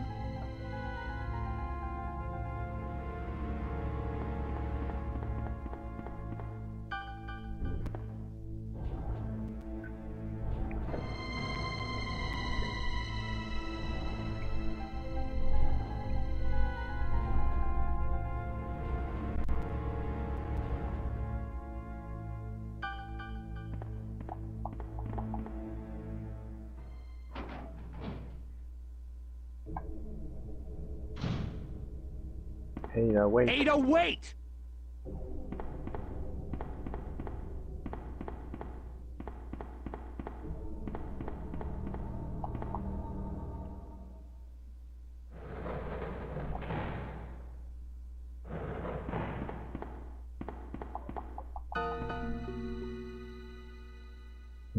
Let me guess. You must be Ben, right? Get up, now! What do you want? I'm trying to sleep here. Is this the guy? Ben? You told the city officials that you knew something about what's been going on, didn't you? What did you tell them? And who the heck are you? I'm trying to find my boyfriend. His name's John. He was working for a branch office of Umbrella, based in Chicago, but he suddenly disappeared 6 months ago. I heard a rumor that he's here in the city. I don't know anything. And even if I did, why would I want to tell you? Okay, I say we leave him in there. Does anyone know where they put the key to this cell? I have it right here, officer. But I'm not about to leave this cell. Those zombies aren't the only things crawling around out there. What was that? Like I said, I'm not leaving this cell. Get out of here before you lead it right to me. Hey, I'm not going anywhere. I'm the only cop left alive in this building. What? Look, if you want to live, then you're gonna have to leave with me. But do you even know how to get out of the city? There's a kennel in the back of the building. Inside the kennel is a manhole. Go through and it'll lead you to the sewer entrance, but it won't be easy. All right, I'm going.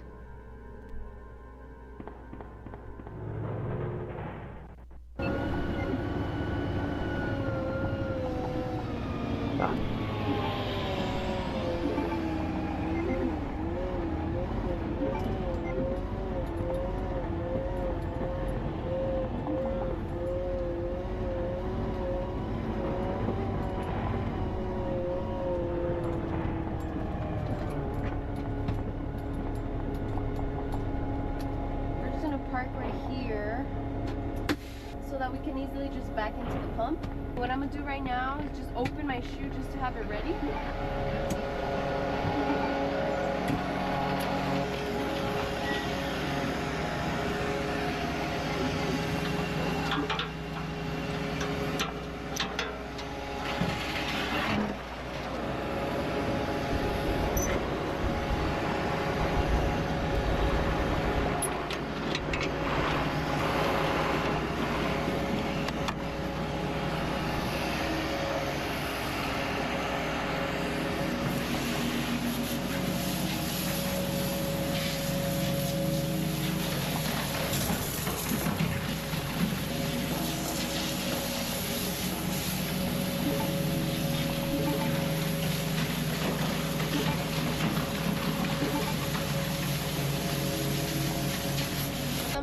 Bananas since they're not ready yet. Look, guys, I got a new lunch bag. Isn't that so exciting? I'm gonna try to take care of this one because honestly, anywhere I set it down in the truck, it gets dirty because there's just dust everywhere. I even almost want to put a bag over it. My name's so Leon. That way, whenever I set I'm it with the down in my RPG. truck, it doesn't get dirty from the bottom or for the sides or whatever.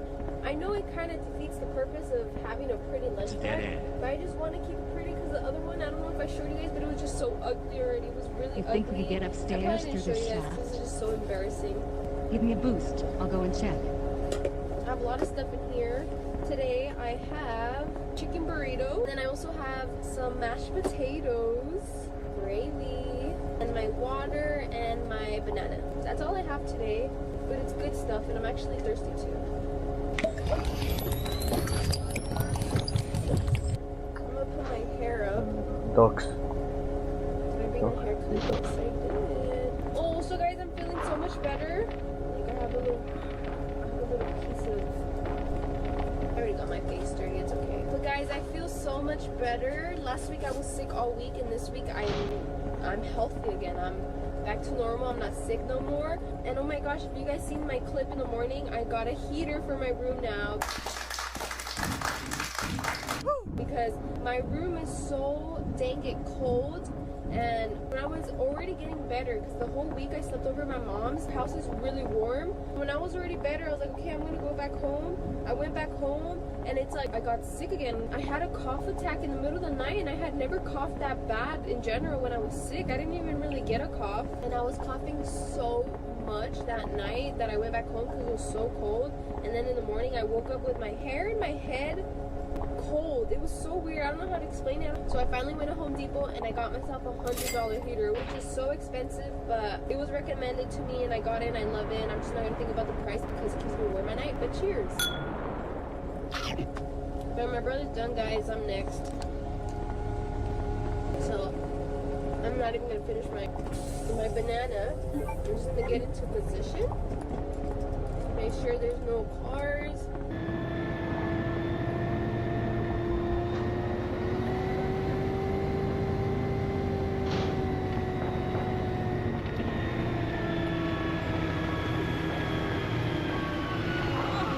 Ah.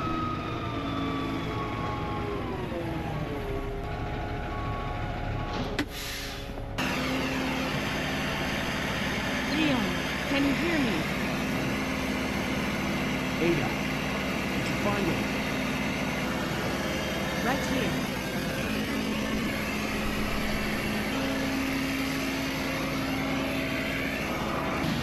I can't reach the ventilation hole. I'm going to have to find another way around. I'll catch up. What? Ada, wait! She doesn't listen, Leon.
Her birthday today. Let me pull over to the side because I need to ask where I'm going next. Buenos días. ¿Para dónde le doy? Can we just wait? Oh, we got a red. Buenos días, hija. Dale a holiday. I guess this is my next job. Oh, Via Park. This is where I was at last time. Is it the same job? No, it's a different job. Right now, let's make our way to the Not plant. good.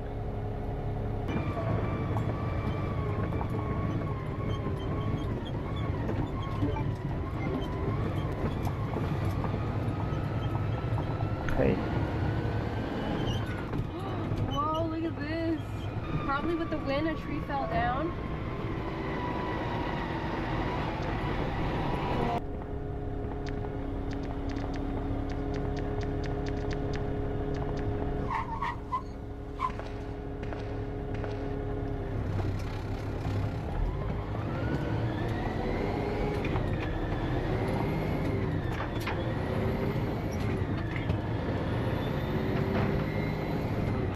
I'm at the plant now. Just put my order in for another load.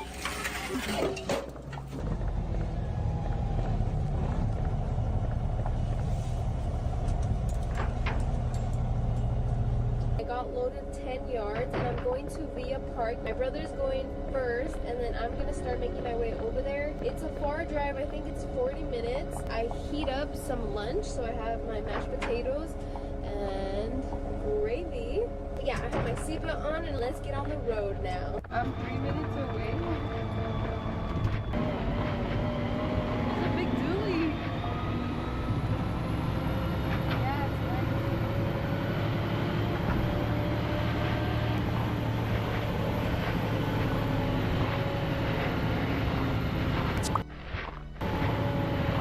Where are you two over here?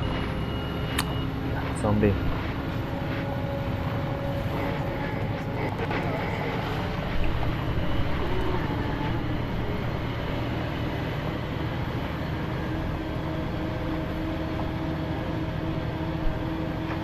Tanto cuidado fuera hay conexión.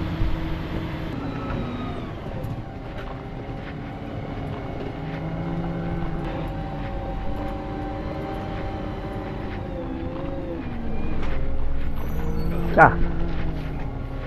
Slow.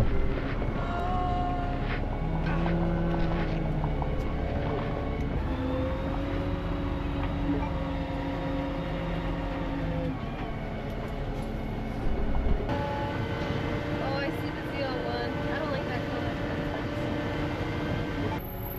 I didn't see the airplane.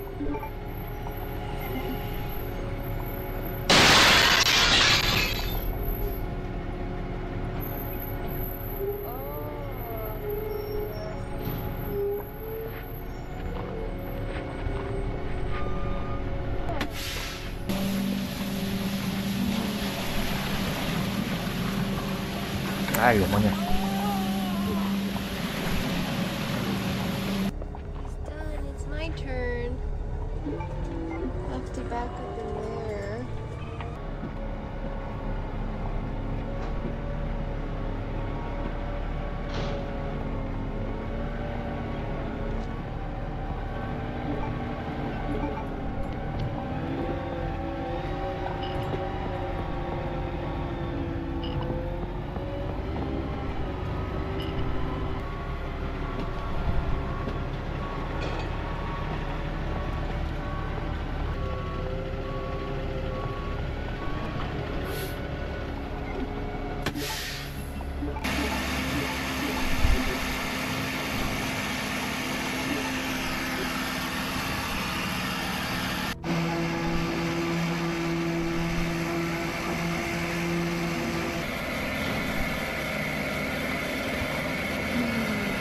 Bye bye. Ah.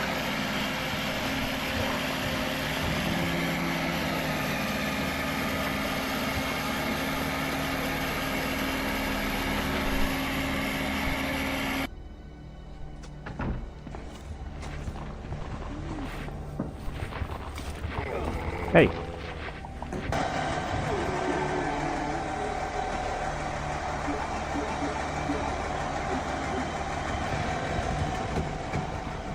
Ay, I camaleón. was eating my food. I was about to take my last bite, and the thing slipped and fell. Now there's glass on the floor, and I have to pick it up right now. But let me finish my last bite first.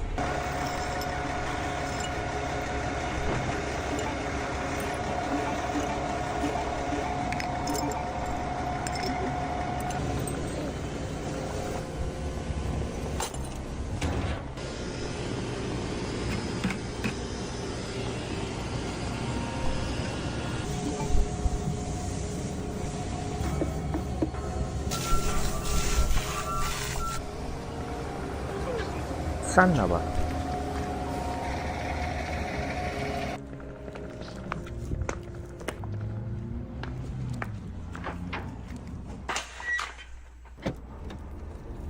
Whoa, I forgot I had balloons in here. No. Oh my goodness. Can't open that anymore. Let me go grab mine. Actually, let me look. Actually, actually.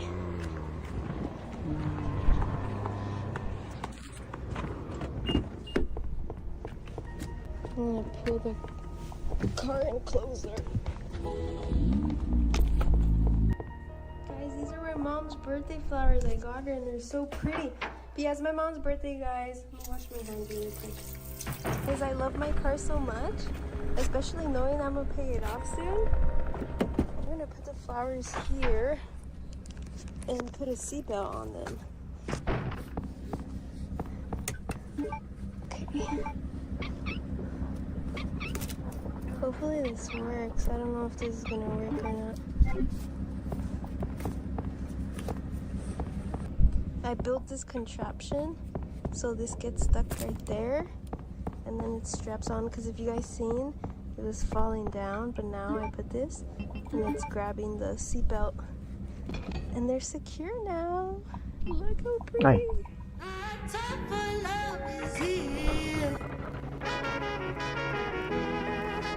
Five.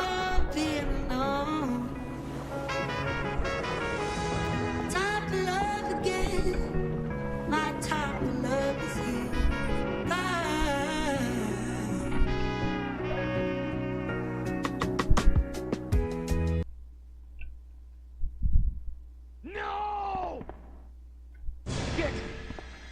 Get away!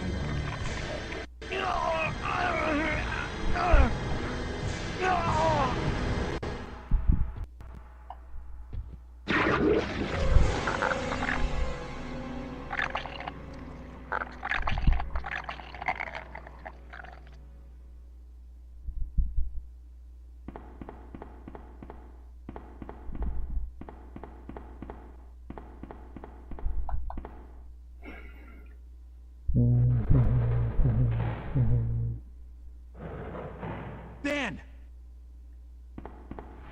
Can you still hear me? Come on, answer! Damn! I don't believe this. I almost got the story. Ben. Oh. Bitter irony. The chief of police, a co-conspirator. Get that scum. Make him pay. Hang in there, Ben. Oh, my chest. It's burning. What's wrong?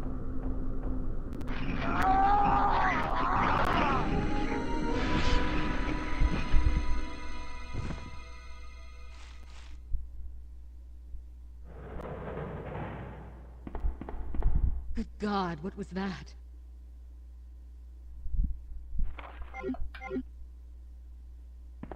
Where are you going, Ada? To the chemical plant. I have a feeling that's where I'll find John. Ada, wait! Hey! I have to play this. Okay, where is it? Do you read me, Claire? We now have access to the back of the parking lot. DKC. 3 letters that have changed. Got it. I'm getting out of here and heading to the sewer. Can you meet me there? I'm on my way. I'm on my way. To the world. I'm of course talking about Donkey Kong Country, a 2D platforming series known for their unique and challenging levels, and for a banger soundtrack. Except, they're not so challenging for speedrunners, and what takes the average player 4 hours to beat the original Donkey Kong Country only takes speedrunners 7 minutes, as they're able to utilize a number of skips, glitches, and game-breaking techniques. I mean, just look at this. The DKC Any% speedrun, which is the run discussed in this video, was a very hot category in 2024 due to the discovery of new time-saving strategies, with multiple world record times being accomplished within 24 hours. And the competition is so tight that world record times are broken out into milliseconds, with the current world record as of this video being held by speedrunner Lovebird920 with a time of 7 minutes, 26 seconds, and 867 milliseconds, the only sub 27 second time. In this video, I'm going to explain how speedrunners beat the game in such fast times. But first, I want to say that if you too are tired of Nintendo re-releasing the same DKC games instead of giving us a new game, then you should like this video. Now, let's get back those bananas.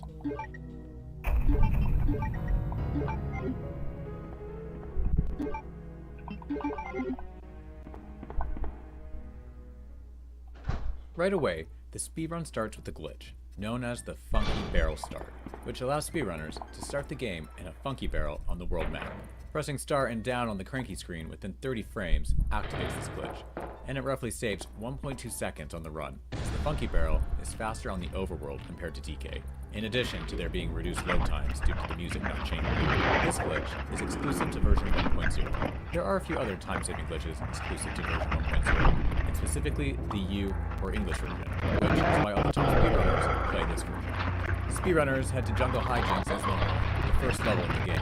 One thing you'll notice is how they constantly roll their way through the level, and that's because rolling is the fastest way to get through the levels compared to running and jumping. Not only that, but rolling through enemies will extend the duration of the level, and when rolling through a series of enemies, known as chain rolls, you can accelerate up to a set max speed, 4 enemies being the max for Diddy, and 5 being the max for DK. This strategy allows speedrunners to get through levels at record times, and even cross much wider gaps than usual with extended rolls. This makes knowing the placement of enemies in the levels very important for this speedrun. It's actually a lot more technical than that, so much that there's an 8-minute YouTube tutorial video by speedrunner Silent Wolf 444.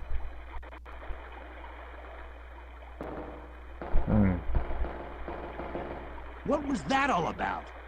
Running off like that was reckless and That's stupid.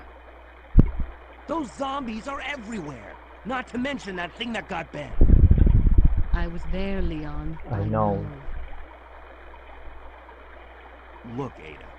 As an officer, it's my job to look out for you. But we're not going to get through this alive if we don't work together. Okay? All right. We'll do this your way for now. On the rolling mechanics of DKC, but that's pretty much the basics. There is another interesting thing that speedrunners do in the first level though. They grab the DK barrel here, which holds Diddy, but instead of throwing the barrel to release him, speedrunners jump on Naughty's back just up ahead. Doing this releases the barrel on the platform above, causing it to roll, and then pick it up and put it back down. This is done to set up what is called the split-up glitch, which I'll explain a bit later when it comes in handy. This setup strategy was only recently discovered in February of 2024, which prompted many runners to pick up the category again, and saves 1 second on the run. 1 second might seem insignificant, but it adds up, and again, this is a speedrun category with times broken into milliseconds, so any time save is crucial if striving for the world record time.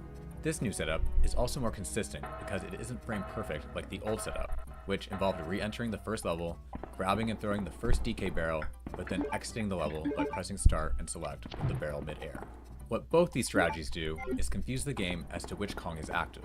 In the case of the old setup, when you throw a barrel, it tells the game that you have another Kong in backup, but if the barrel never breaks, you don't actually get that Kong. The next step of the split-up glitch is killing yourself. But you can't kill yourself just anywhere. It has to be over a pit. Taking damage through any other means will cause a soft lock of the game, as the game will permanently pause, waiting forever for the other Kong to appear.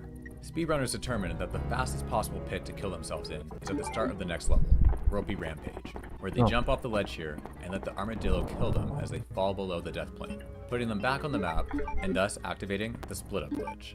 Again, we'll see why this glitch is important a bit later, but from here on out, while the split-up glitch is active, speedrunners are in danger of soft locking, meaning taking any damage will stop a run in its tracks.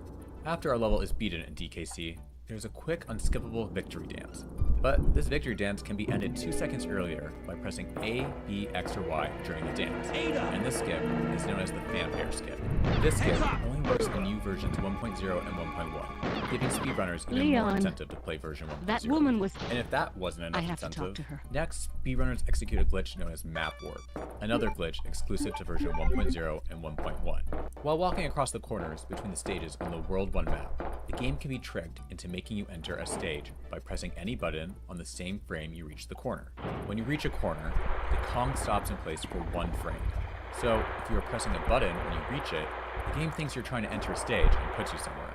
These corners only exist in World 1, and they all send you to Orangutan Gang, the 5th level of World 3, with the exception of the second corner, which just sends you back to the second level. It's important to note that map warp only works with 1 Kong, as when you have 2 Kongs on the map, the Kong behind you is still moving, and so the warp won't work. By map warping, we're dropped into this area of Orangutan Gang, a level in World 3. Why this level? Speedrunners aren't sure. but the specific spot we're dropping in. Don't move. You're the one who was with that cop, if I'm not mistaken. Identify yourself. Ada Wong. Ada Wong. I've heard that name before. Now I remember. One of the men from Chicago who came to assist the T-virus research used his girlfriend's name as his password. Ada and John, I believe. How did you know? Who are you? Annette Birkin. My husband is the man responsible for the creation of the T-virus. William Birkin. What? John's dead. He became one of those zombies. My condolences. And although I regret this, you will be joining him shortly. I won't let anyone take the G-virus away from me. G-virus? It's capable of creating the ultimate bioweapon. Its potential is even greater than that of the T-virus. Then that must mean the creature in the police department is... precisely my husband, William. And it's all Umbrella's fault. None of this would have happened if they hadn't tried to steal his research away from him.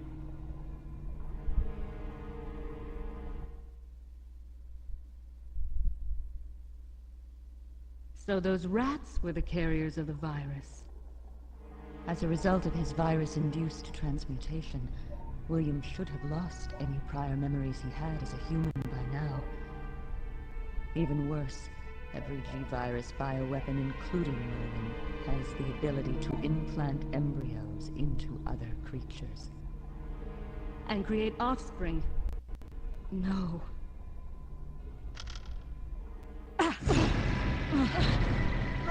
Fight. Váyase a nadar. Vaya a nadar. Too bad. Too bad.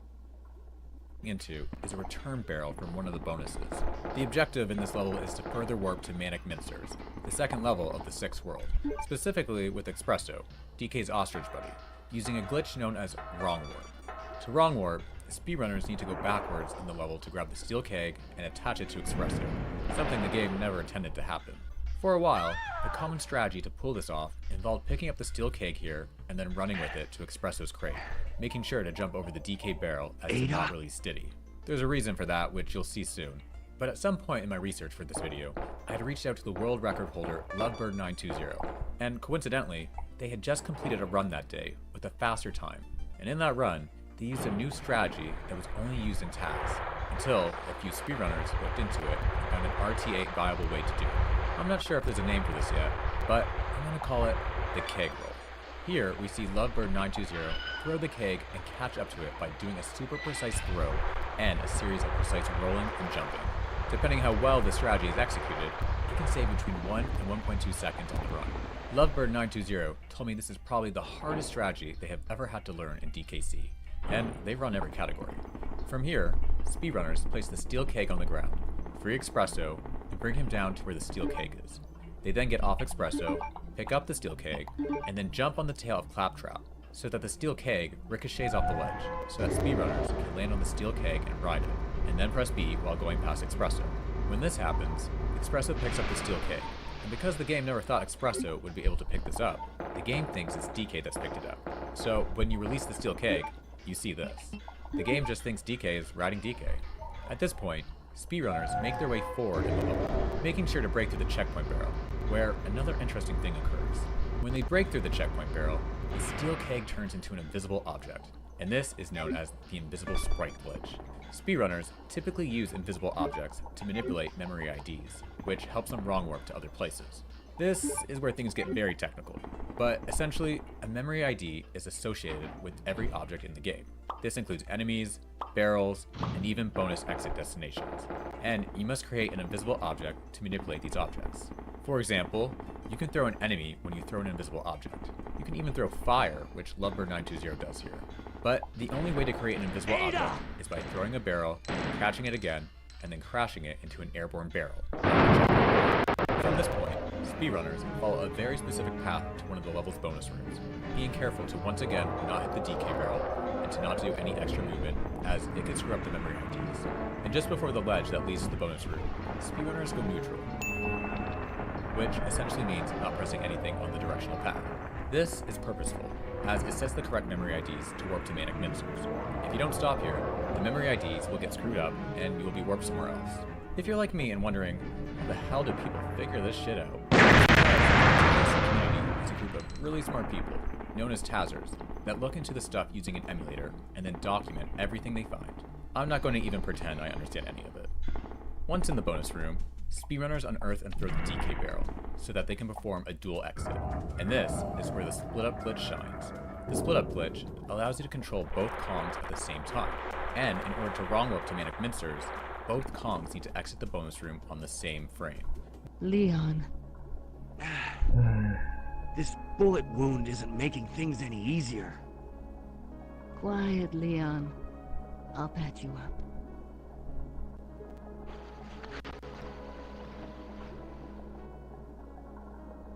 That's 2 I owe you. Don't mention it. I just found out. John's dead. What? Nah, Leon is happy. Never mind. Let's just get out of here. The sooner the better. Normally, when you exit a level or bonus area, the Kong you control would exit first, followed by the second Kong. But if only DK enters the exit here, you are stuck in the bonus room and the game soft locks. And if Diddy is late to exit, the game crashes. This is one of the few reasons why speedrunners avoid the DK barrel when going back to get espresso and going towards the bonus room. Because if entering the bonus room with 2 Kongs, they wouldn't be able to get both Kongs to exit on the same frame. The DK barrel is also avoided as it could screw up the IDs for the wrong warp. And traversing to the bonus room would be impossible with trying to control 2 Kongs, as only one Kong would be on Expresso and the other would be on land. And the one on land would most likely die. And if one Kong dies, the game makes you exit the level. If everything has been done correctly, speedrunners wrong warp to Manic Mincers with Diddy on Expresso. Having Expresso in this level is unintended, and it allows speedrunners to fly through the stage much faster than playing normally. Once they reach the last DK barrel, speedrunners ditch Expresso to grab and break the DK barrel to release DK, as both Kongs will be needed for an upcoming glitch, and then they quickly exit the level. I should note that when speedrunners reach Manic Mincers, the split-up glitch becomes inactive, so now speedrunners can take damage without soft-locking the game, and they will be taking damage, on purpose of course.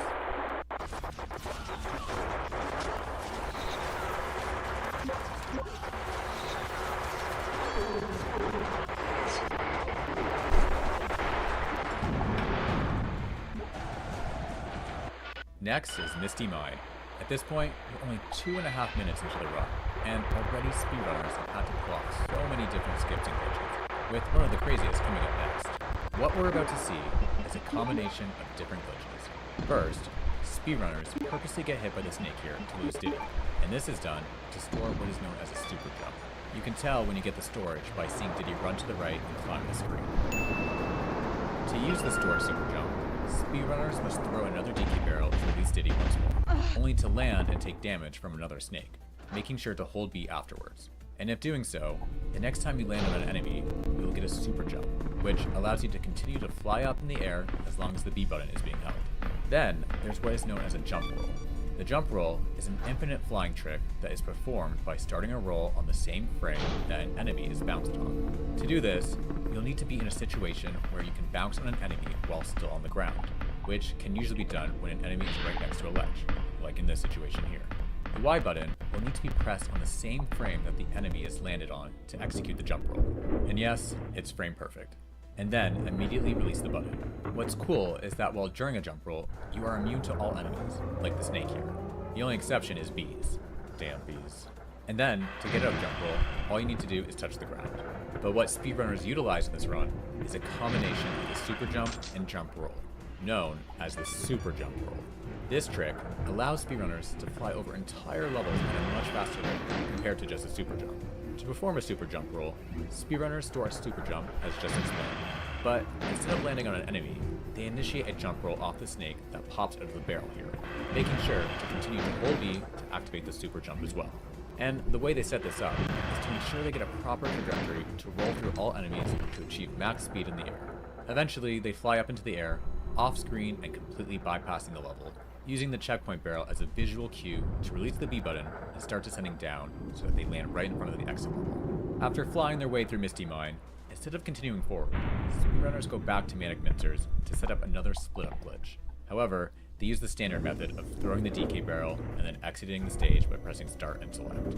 Speedrunners then re-enter Manic Mincers, and just like the first level, they take damage to die and fall below the death plane, putting them back on the map, though this time is easier, as all they need to do is hit the mincer here over the first pit. The reason speedrunners go back to set up the split-up glitch is to skip an upcoming level, but before that, they enter Loopy Lights, a level where the lighting of the level is affected by on and off barrels.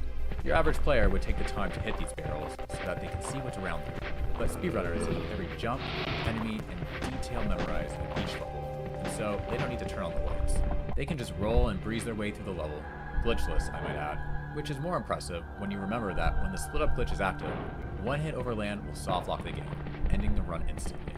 Next is Platform Perils, and this is the level speedrunners skip with the split-up glitch active to rendezvous. They first make their way to pick up the DK barrel, and while holding it, they head back towards the start of the level, except they are going under the platform. I thought some crazy glitch was being utilized here, but it's just a hidden moving platform underneath the visible one that they are riding. Here's a shot of Platform Perils from dkc-atlas.com, showing the hidden platform. This site shows you the full picture of each level, including objects that would be off screen, which I thought was really cool. Right before entering the bonus, speedrunners throw the DK barrel so that both Kongs enter the barrel on the same frame, which confuses the game and causes it to warp the Kongs out of the stage, thinking it was completed. Now, if you're thinking to yourself, where are the boss fights in this run? Well, here they are. After wrong warping out of Platform Perils, next up is Necky's Revenge. Nothing really too crazy happens in this fight, other than speedrunners just being amazing, but there is some RNG in this fight. This fight consists of 5 cycles. In the first cycle, Master Necky Sr. will pop his head out from the top right of the screen. And then from there, it's random. He has 4 different spots he can show up, and the timing for each hit is different depending where he shows up. If you are early, you bounce off him, and if you are late, you take damage. Ideally, he pops his head out closer to the bottom, so that you're able to jump over only 2 of his shots before hitting him, versus waiting for 3 or 4 shots. And if his last spawn is a top one, you automatically have a time loss of a handful of frames, because when he dies, he has to drop a greater distance. Apparently, it's very easy to lose time in this fight. With Master Necky Sr. defeated, the top speedrunners are just over 5 minutes into the run, and there was only one last fight separating DK and Diddy from their bananas, and separating speedrunners from world record times. Ada, can you hear me? Come on, snap out of it! King K. Rool. Let me tell you something, this is not an easy fight, especially when you're doing it drunk at 1 AM. But for speedrunners, this fight is described as a glorified cutscene because of how easy the fight is for them. The key here is to hit King K. Rool the earliest you can when he throws his crown. If you are optimal, you won't even see the crown throwing animation, which speedrunners call crownless. But yeah, that's pretty much the final fight. No crazy skips or glitches, just pure tower. The timer of the speedrun ends with a big banana falls and lands on DK, and that's how speedrunners beat DKC in just over 7 minutes. Every time I make a video like this, I'm truly blown away how speedrunners find all these crazy skips and glitches. But I have to say, the DKC Anything speedrun is a whole other level of crazy. And I truly don't know how people find this shit out. But I'm so glad they do, because it's so fun to watch and learn. I just want to give a huge shout out to Lovebird920, who currently has the world record time in the DKC and percent category as of the making of this video, for letting me use their footage, and for being a huge help in providing and explaining a lot of the information in this video. If you want to check out their world record run, then I've linked their video in the description. And if you too want to try and get on the leaderboard for this category, then I'd recommend starting with DKC Speedruns. There's loads of information there on this and other DKC speedruns, and this site was another valuable resource in helping me make this video. But yeah, that's it for me.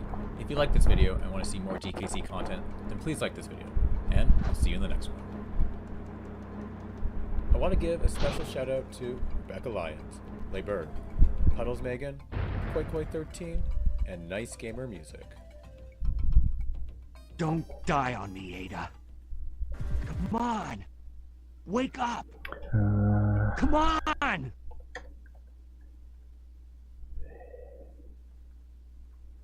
Welcome back.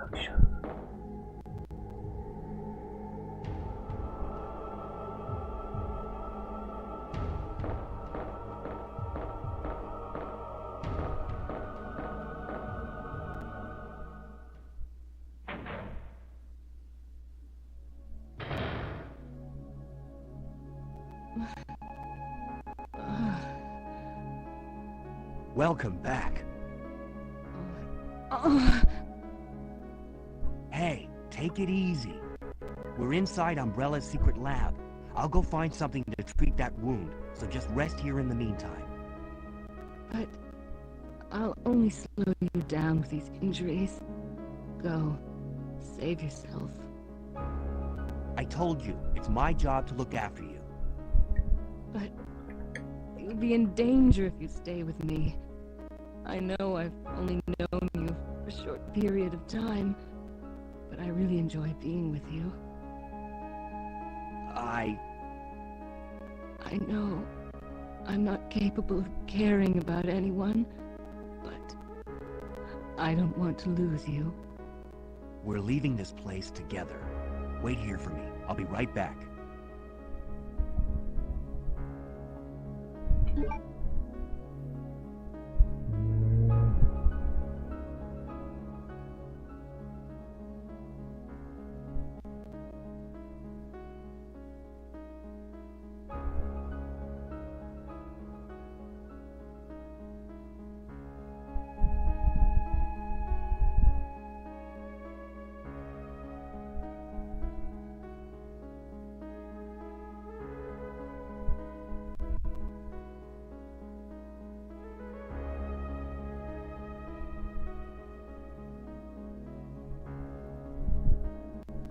What's up, guys? Welcome back to the channel. My name is Bruce Wilson, and today we're going to be comparing a brand new 2025 Scania R770 to a brand new 2025 Peterbilt 589. With me today is Adam with Hi. No.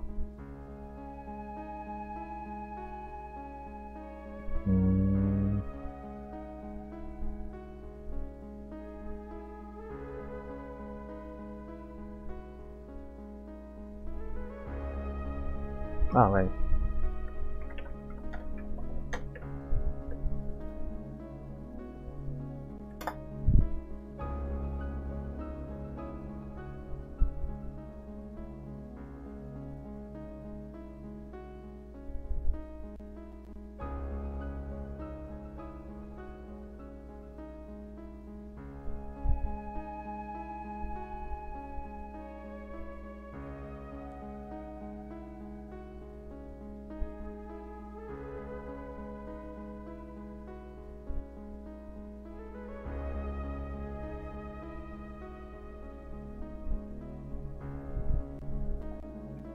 Nintendo's decision to utilize cartridges for the Nintendo 64 instead of CD-ROMs was puzzling for a lot of third-party companies. With PlayStation and Sega moving into the CD-ROM era, Nintendo seemed a little bit behind.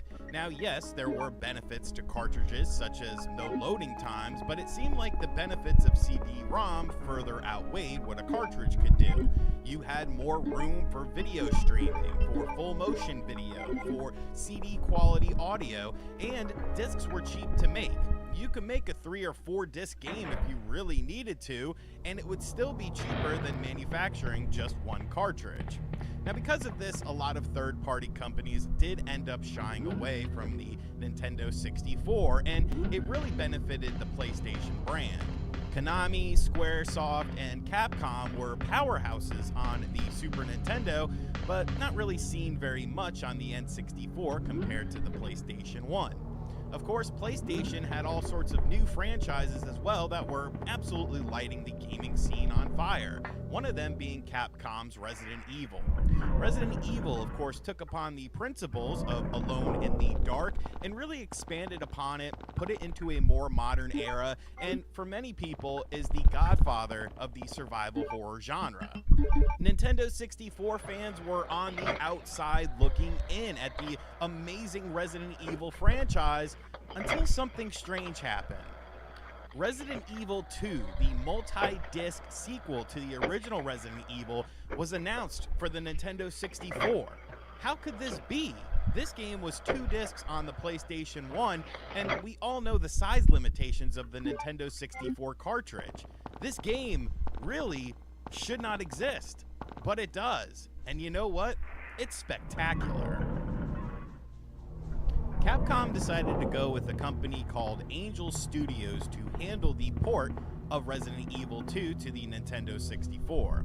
Now, Angel Studios is better known today as Rockstar San Diego, but at the time they had done a few Nintendo 64 titles.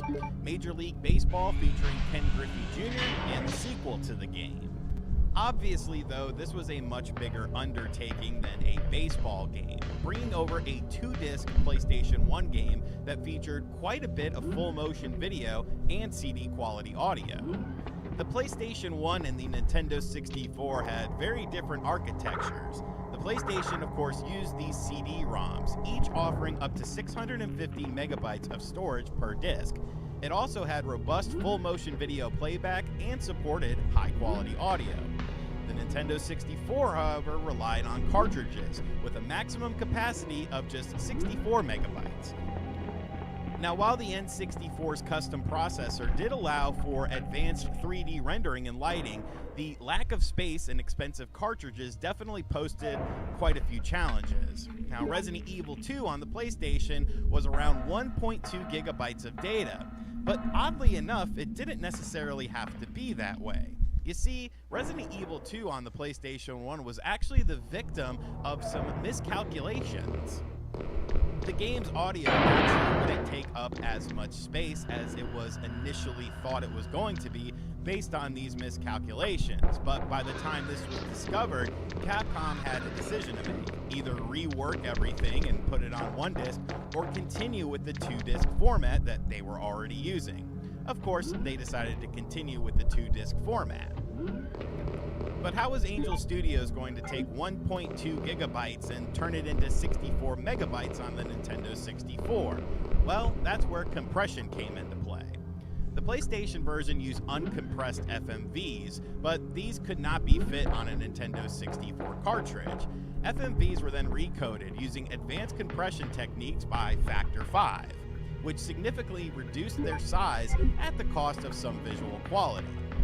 On the audio side of things, the PlayStation version was in high-quality stereo sound. For the Nintendo 64 version, music and dialogue were compressed and output into mono to save space. So yes, the fidelity of the audio was reduced, but the team worked to maintain the clarity of the essential sounds of the game. Utilizing these different techniques, it really allowed Angel Studios some wiggle room with putting this game onto the Nintendo 64's cartridge. And yes, there is a stark difference between watching the FMV scenes on the PlayStation 1 versus on the Nintendo 64. But the fact that they weren't cut out completely is honestly a miracle. Other games on the platform, such as Command & Conquer, had the full motion videos completely removed from the game, whereas this game remained to keep them intact. Now, you would think that the graphics would also suffer in the Nintendo 64 version of the game because of this compression. And in some areas it did, but in some areas it actually excelled beyond the PlayStation 1 version of the game. What? The PlayStation version of the game featured a native resolution of 320 by 240, and of course used high-quality pre-rendered backgrounds with sharp textures and detailed models. The Nintendo 64 version of the game also runs at a native resolution of 320 by 240, but there was a little trick up its sleeve with the Nintendo 64 expansion pack. The Nintendo 64 expansion pack actually allowed for higher resolution models, up to 480 interlaced models, which the PlayStation version of the game did not have. Now, the pre-rendered backgrounds for the Nintendo 64 version of the game were indeed scaled down and compressed, which makes them look a little bit softer compared to the sharpness of the PlayStation 1 version. However, the Nintendo 64's texturing filter helped smooth out some of the rough edges, giving the visuals a bit of a cleaner look compared to the PlayStation version. And the Nintendo 64 version actually introduced dynamic lighting effects absent in the PlayStation version. Going back to the resolution changes, this was actually something very interesting, because when actually playing the game with the expansion pack in on your Nintendo 64, you could see when the resolution goes from 480i to 240p, as things will get a little bit muddier. Now, what was the reasoning behind that sort of thing? Well, Modern Vintage Gamer made a video a couple of years ago talking about the Resident Evil 2 Nintendo 64 port, and on that, one of the developers for the game actually commented on how the resolution was decided. The resolution was based on a number of enemies currently in the room. Kill them, leave the room, and come back, and it will recalculate higher. The backgrounds were a fixed size, turning each to remove as many artifacts in the space given. The background resolution obviously can't change, just upscaled into a larger frame buffer, but will look pretty much the same, but the 3D elements could be drawn to look better. And honestly, at some points of the game, especially if you have an HDMI modded Nintendo 64, that 480i looks absolutely stunning, especially on the character models. This really makes this version of the game stand out, but unfortunately, there is a slight downside to this.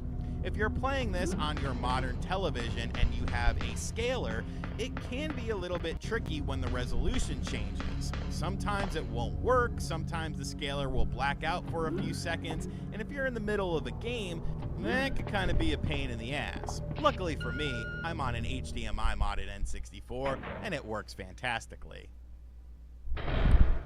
Now, you would think that Angel Studios would have to cut some content in order to fit the 1.2 gigabytes down to 64 megabytes, but that's actually not the case, and there are exclusive features to the N64 version that were not in the PlayStation version. One thing was adjustable controls. Players could actually customize different control schemes and almost get rid of the tank controls that were found within this series. Now, I'm a fan of the tank controls because, I don't know, they just feel a bit natural to me, but it's nice that this was actually the first Resident Evil to feature something like that, as far as allowing you to customize things. There were also alternative costumes. You murdered my husband. I know what you're looking for. You came for the G-Virus, didn't you? But you'll never take it from me. This is my husband's legacy. Now, where's that spy you were working with earlier? You know who I'm talking about. What? You really don't know anything, do you? You're so gullible. She's one of the operatives sent here by the agency. The only reason why she came here is to obtain the G-Virus. That's a lie. No, it's the truth. I discovered this when I did a background check on her. She specifically got close to John and became his girlfriend to get information about Umbrella. That can't be. I know her. Ada wouldn't do something like that. If you don't want to believe it, I don't really care. You're about to die anyway. What happened?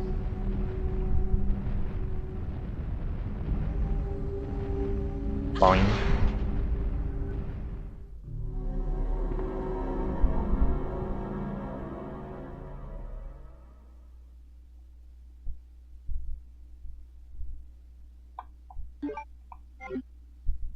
The self-destruct sequence has been activated. Repeat, the self-destruct sequence has been activated. This sequence may not be aborted. All employees proceed to the emergency car at the bottom platform.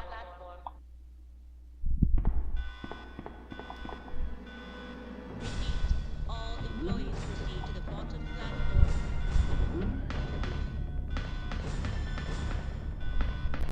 Repeat, all employees... Leon.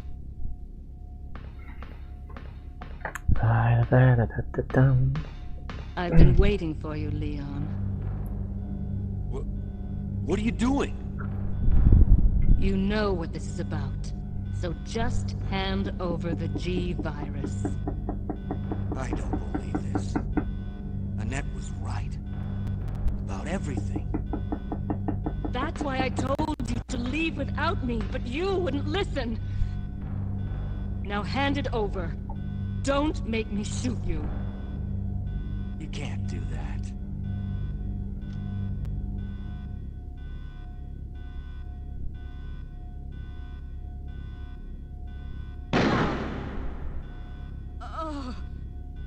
Ada!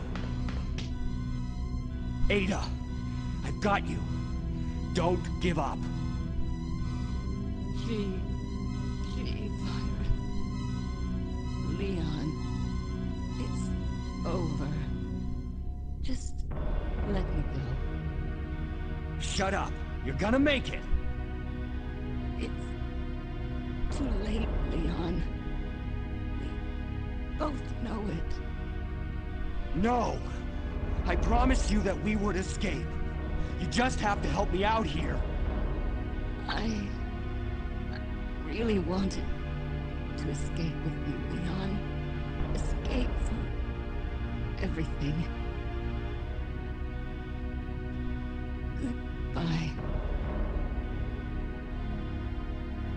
Ada!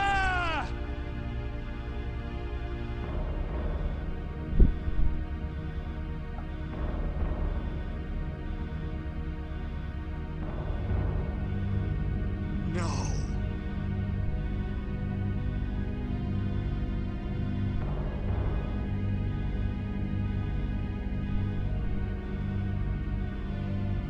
So, this is what everyone's been dying for.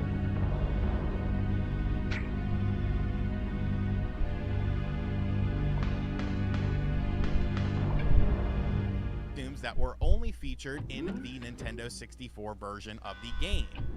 You had an option to change the blood color from green to blue to red. There was even a randomizer mode that you could unlock within the game that would change where basic items would be located within the game.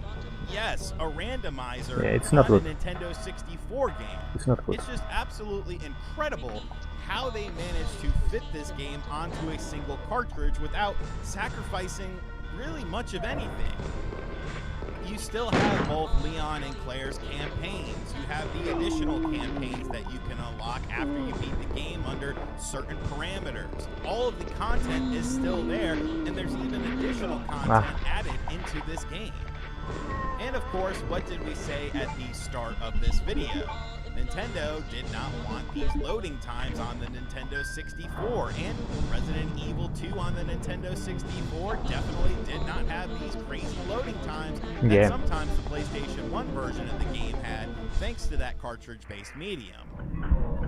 All in all, Resident Evil 2 has no business being on the Nintendo 5 minutes 64. until detonation. And honestly, it has no business being on the Nintendo 64 in such a great playable format. This is actually one of my favorite, if not my favorite versions of Resident Evil 2, because it's just so mystifying.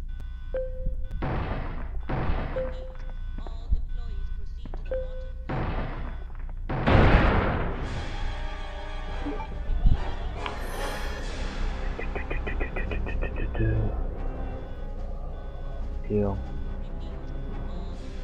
Okay.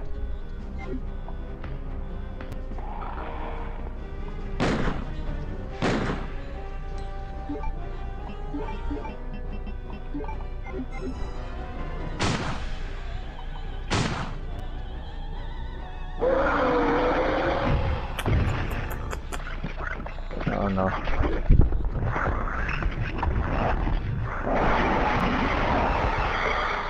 Veamos si se atasca.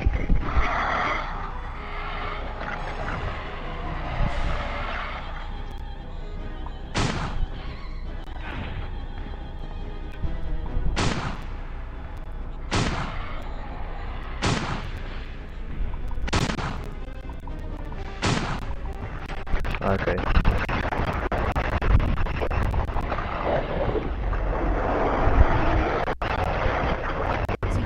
Every time I start up this game on my Nintendo 64, I'm just absolutely blown away how well the system handles it and how well Angel Studios managed to recreate the experience and in some instances make it even better than the PlayStation 1 version of the game.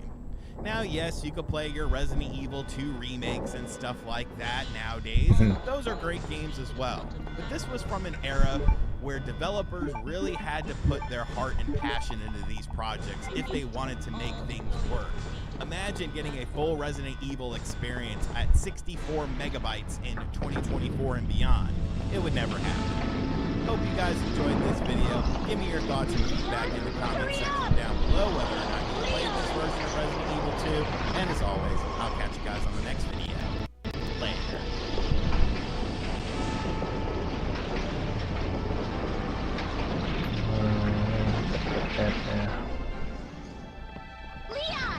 Leon, hey. 121.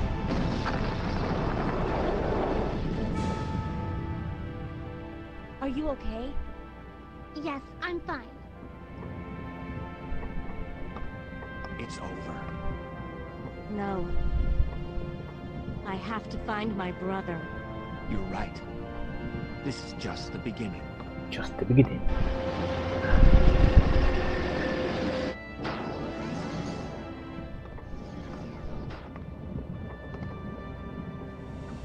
Goodbye, Ada.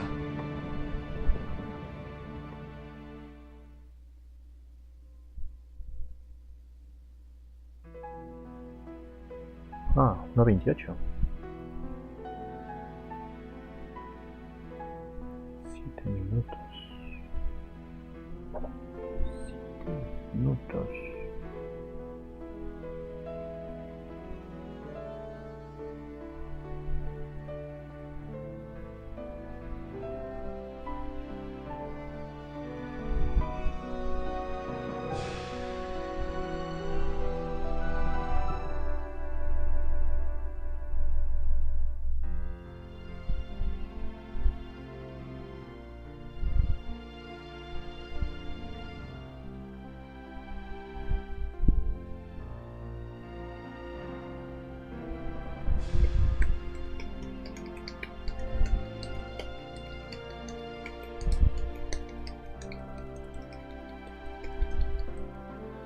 Angel Studios.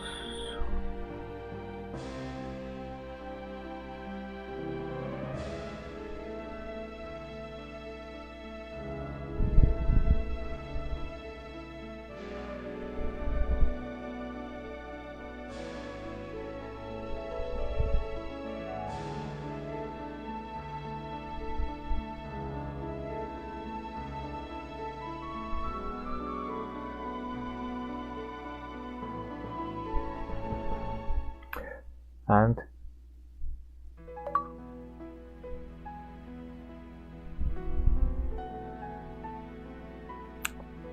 master it.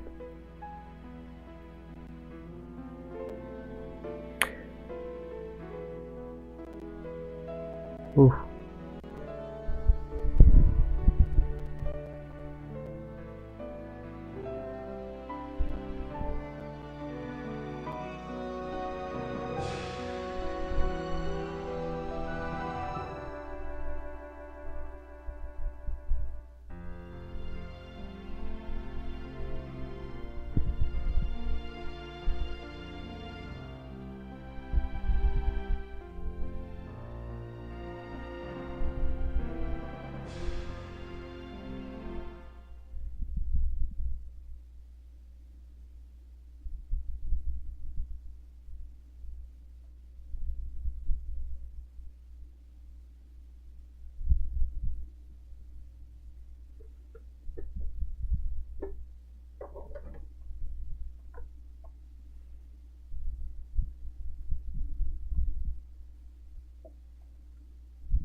se repite.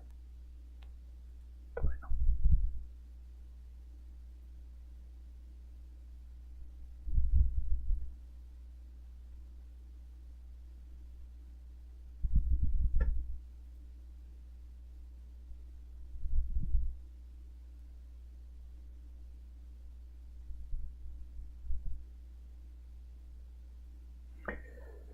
Ok.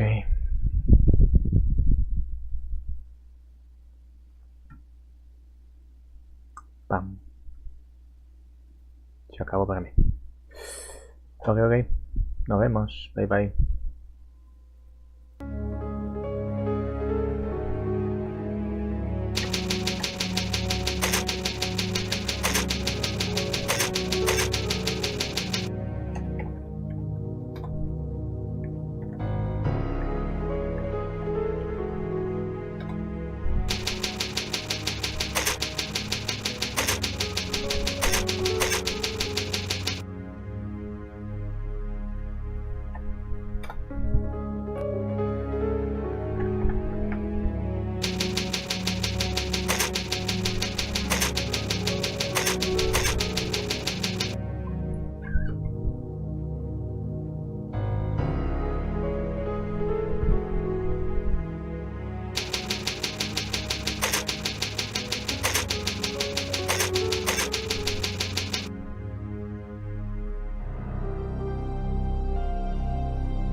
Bye bye.